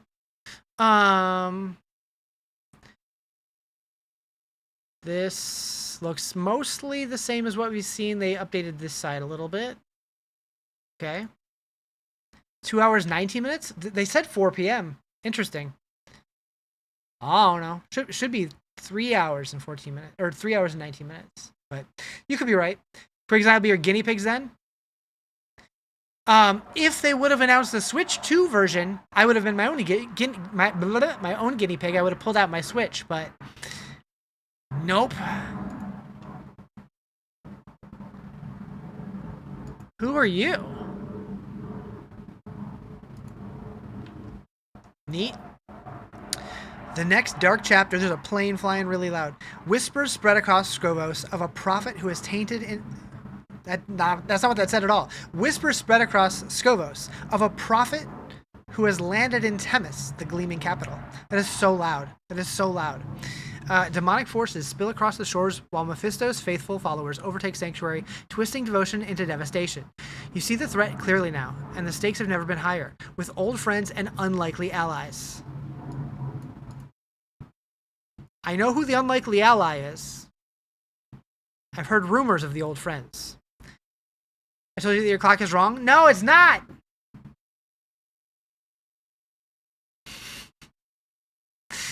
Two new classes. Yep, we know about those. New region. We know about those. War plans. Okay, we know about that. War plans. Complete overhaul of the in-game experience. Blah, blah, blah. 6 activities. I want to say in some screenshots it showed 7. Can I set it ahead a couple days? I mean, I could. Forge a chain of activities that you would want to play. Blah, blah, blah. Beyond the Veil. Echoing Hatred and Fishing. They lumped those two because those are the true endgame of Diablo 4 now. That's true. The endgame presents a pastime to sate your need for solace. 4 days, 3 hours. Yep, 4 days, 3 hours. Correct. That's what it says. Find your favorite beach or lake to fish to your heart's content. Rest and take a moment to land a creature worthy of your skills. Trade fish with other players to complete your collection. And get creative by scouring Skrovos for your special fishing spots. So, is that going to be the new Altars of Lilith, to where we have to... That is absolutely what fishing is. It's the new Altars of Lilith. We have to go find all the fishing spots and find all the fish. Okay, anyways. With Echoing Hatred, a rare challenge presents itself to those ready for a full unyielding force. Upon finding a rare trace of Echo's item, you can offer it to the sightless eye in Themis to enter a realm where the minions overflow. Yep, we know. Talisman... we saw that one. That's the Bear Companion one. Roger Cube. They are transfiguring a starless skies. Okay. We don't see the tooltip of it though, so whatever. Gem changes. Weapon gem effects are significantly stronger. We're including 2 new tiers of gem. 2 new tiers. Herodric and Flawless Herodric. Oh. 2 new tiers. They're created using amalgamation recipe. Okay, so it's specifically cube recipe. That's what I expected, but major skill tree updates for all players. 83 available points.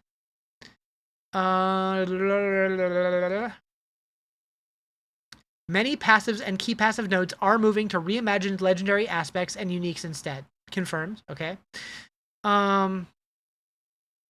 They don't mention here that skills being locked behind the expansion. That was a thing that was said in an interview before, but I don't see it here. So I don't know if that's still true or if they changed their mind on that. Must have Lord of Hatred expansion open all 3 boss skill variants. Bonus skill variants. Okay, so that is confirmed. 2 of the 3 bonus skill variants are accessible. The third one is going to be expansion only. Most of the good ones. You have more control over the way you want to play.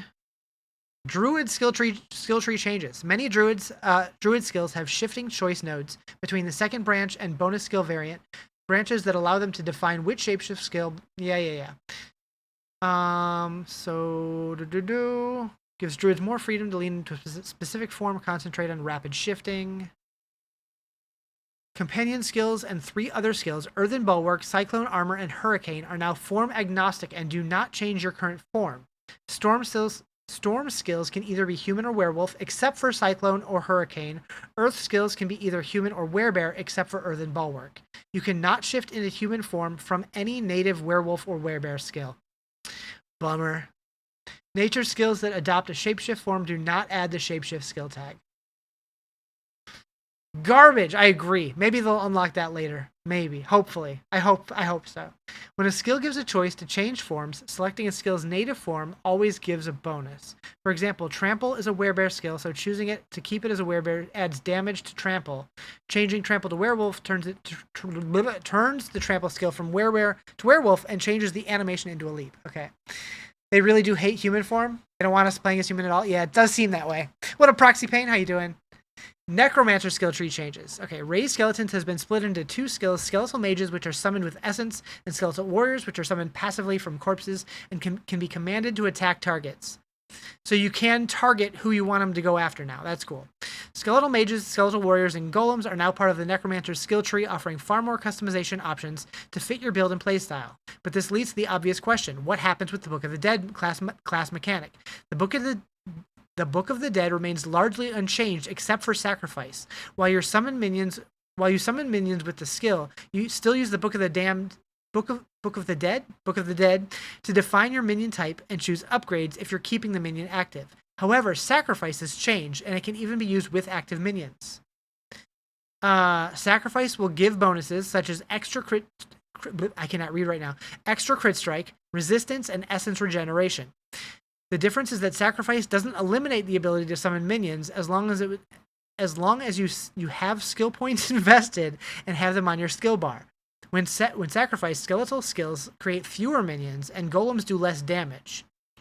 If using your minions primarily for buffing, support skills, or tanking, this may be a great choice depending on the trade-off. It's up to you to explore the possibilities. Interesting. Harness the loot filter.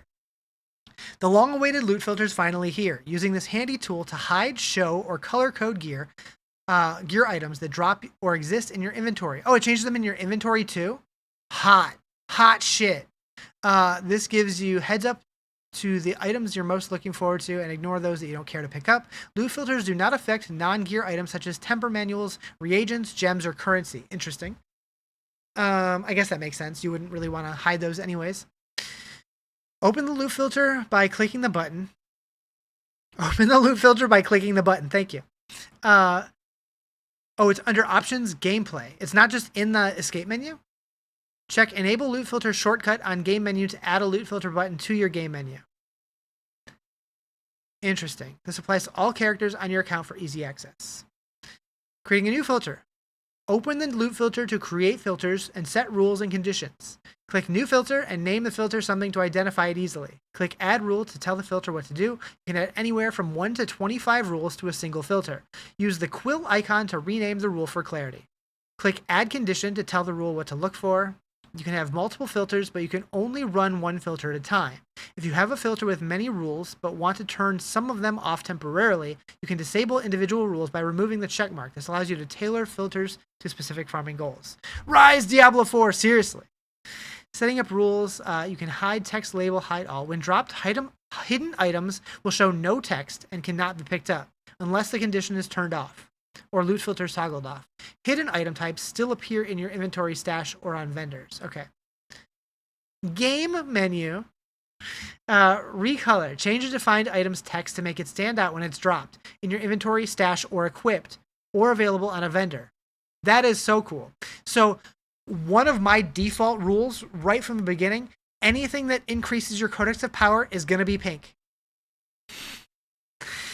Show is to used to override other hide conditions within the same filter. Show is the default state, so it doesn't need to be defined except to override a hide condition. There are 10 different conditions you can choose. You were slightly confused? Yeah, game menu. I need to pause more. I need to enunciate better, apparently. Item power range, item rarity match, item properties, codex upgrade check. Greater affix check, item type match, has required affixes, has optional affixes, is specific, unique, and talisman set bonus. When defining rules that search for class-specific items such as uniques and talisman set bonuses, you will only see those options that apply to the class that you're on. I did see there's a checkbox to unclick, only showing your class. Alts from different classes can modify an existing rule for these items and simply add what they're searching for with little to no impact on other characters. Rules apply from top down, so higher will override any rules appearing below it.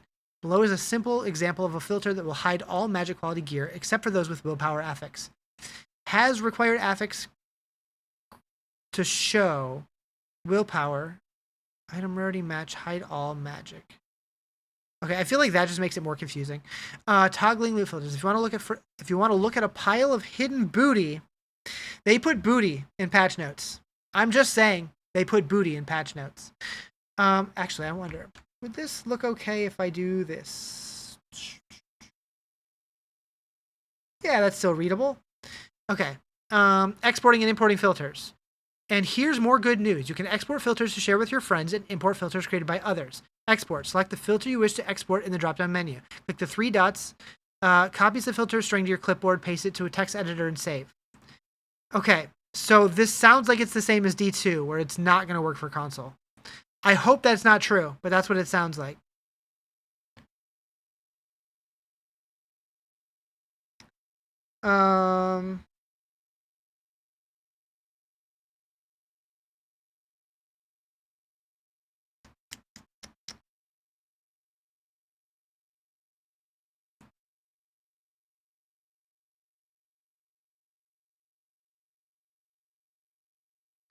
What did I miss? I remember talking about launch time, and that's it. You missed a lot. Yeah, so I'm thinking once we get our hands on the loot filter stuff, if there's no way to import them onto console, I will try to come up with a way on Diablo Filter when someone puts in their loot filter that for console players, it'll automatically just kind of break down what all the rules do so console players can recreate them. It's not ideal, but sounds like that might be my best option. After the stream, I'll definitely reach out to Blizzard and ask them, like, hey, is there any plans for anything like that?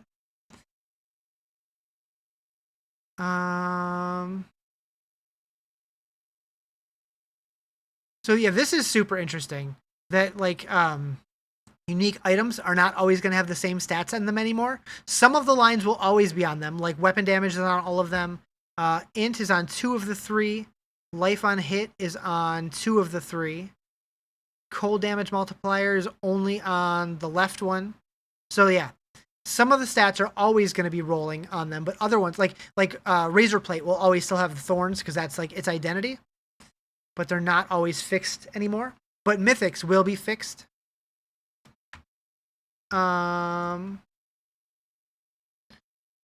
Inventory changes. Wait. Based off community feedback, items in the inventory can now be stacked to a maximum of 1,000. Okay, thank you. Additionally, 200 legendary aspects have been overhauled to be more impactful with 3.00 mind. In mind? Battle hatred on seasonal or eternal realm. When creating a character for Diablo 4, choose where your battle begins. Seasonal realms are best when you want a fresh start.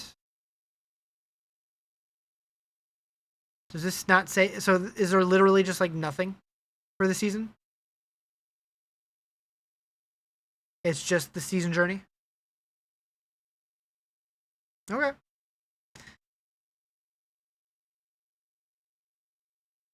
Oh, okay. Season of Reckoning content. Season of Reckoning Battle Pass, Reliquary, Tower and Leaderboard updates. Yeah. Looks like pretty much nothing.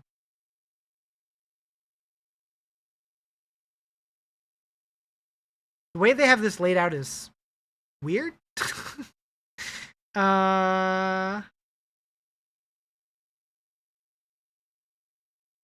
So if you did not get the expansion, you get the major skill tree update minus some of the nodes, max level 70, itemization updates, loot filter, map overlay, pathfinding, pit overhaul, added tormenteers, and that's it. They did not announce any kind of hardcore race. Although I think for Diablo 2, I don't think they announced it until like right before, so that could still come.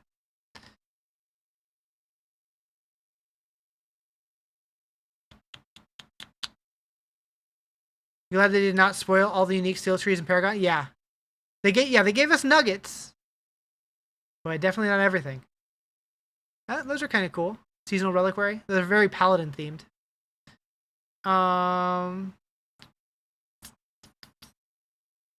Ooh, that's cool.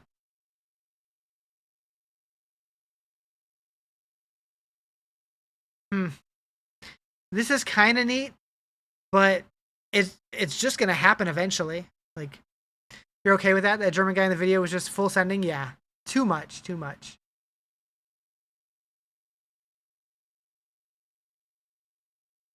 Stop dropping quality for no reason? Uh-oh. Okay, so what do we got here? Watch 2 hours of content from any eligible channel to get these guys. And this is 1 sub for this. Really? It's not even a mount. It's just a mount trophy. Watch for 2 hours to get that.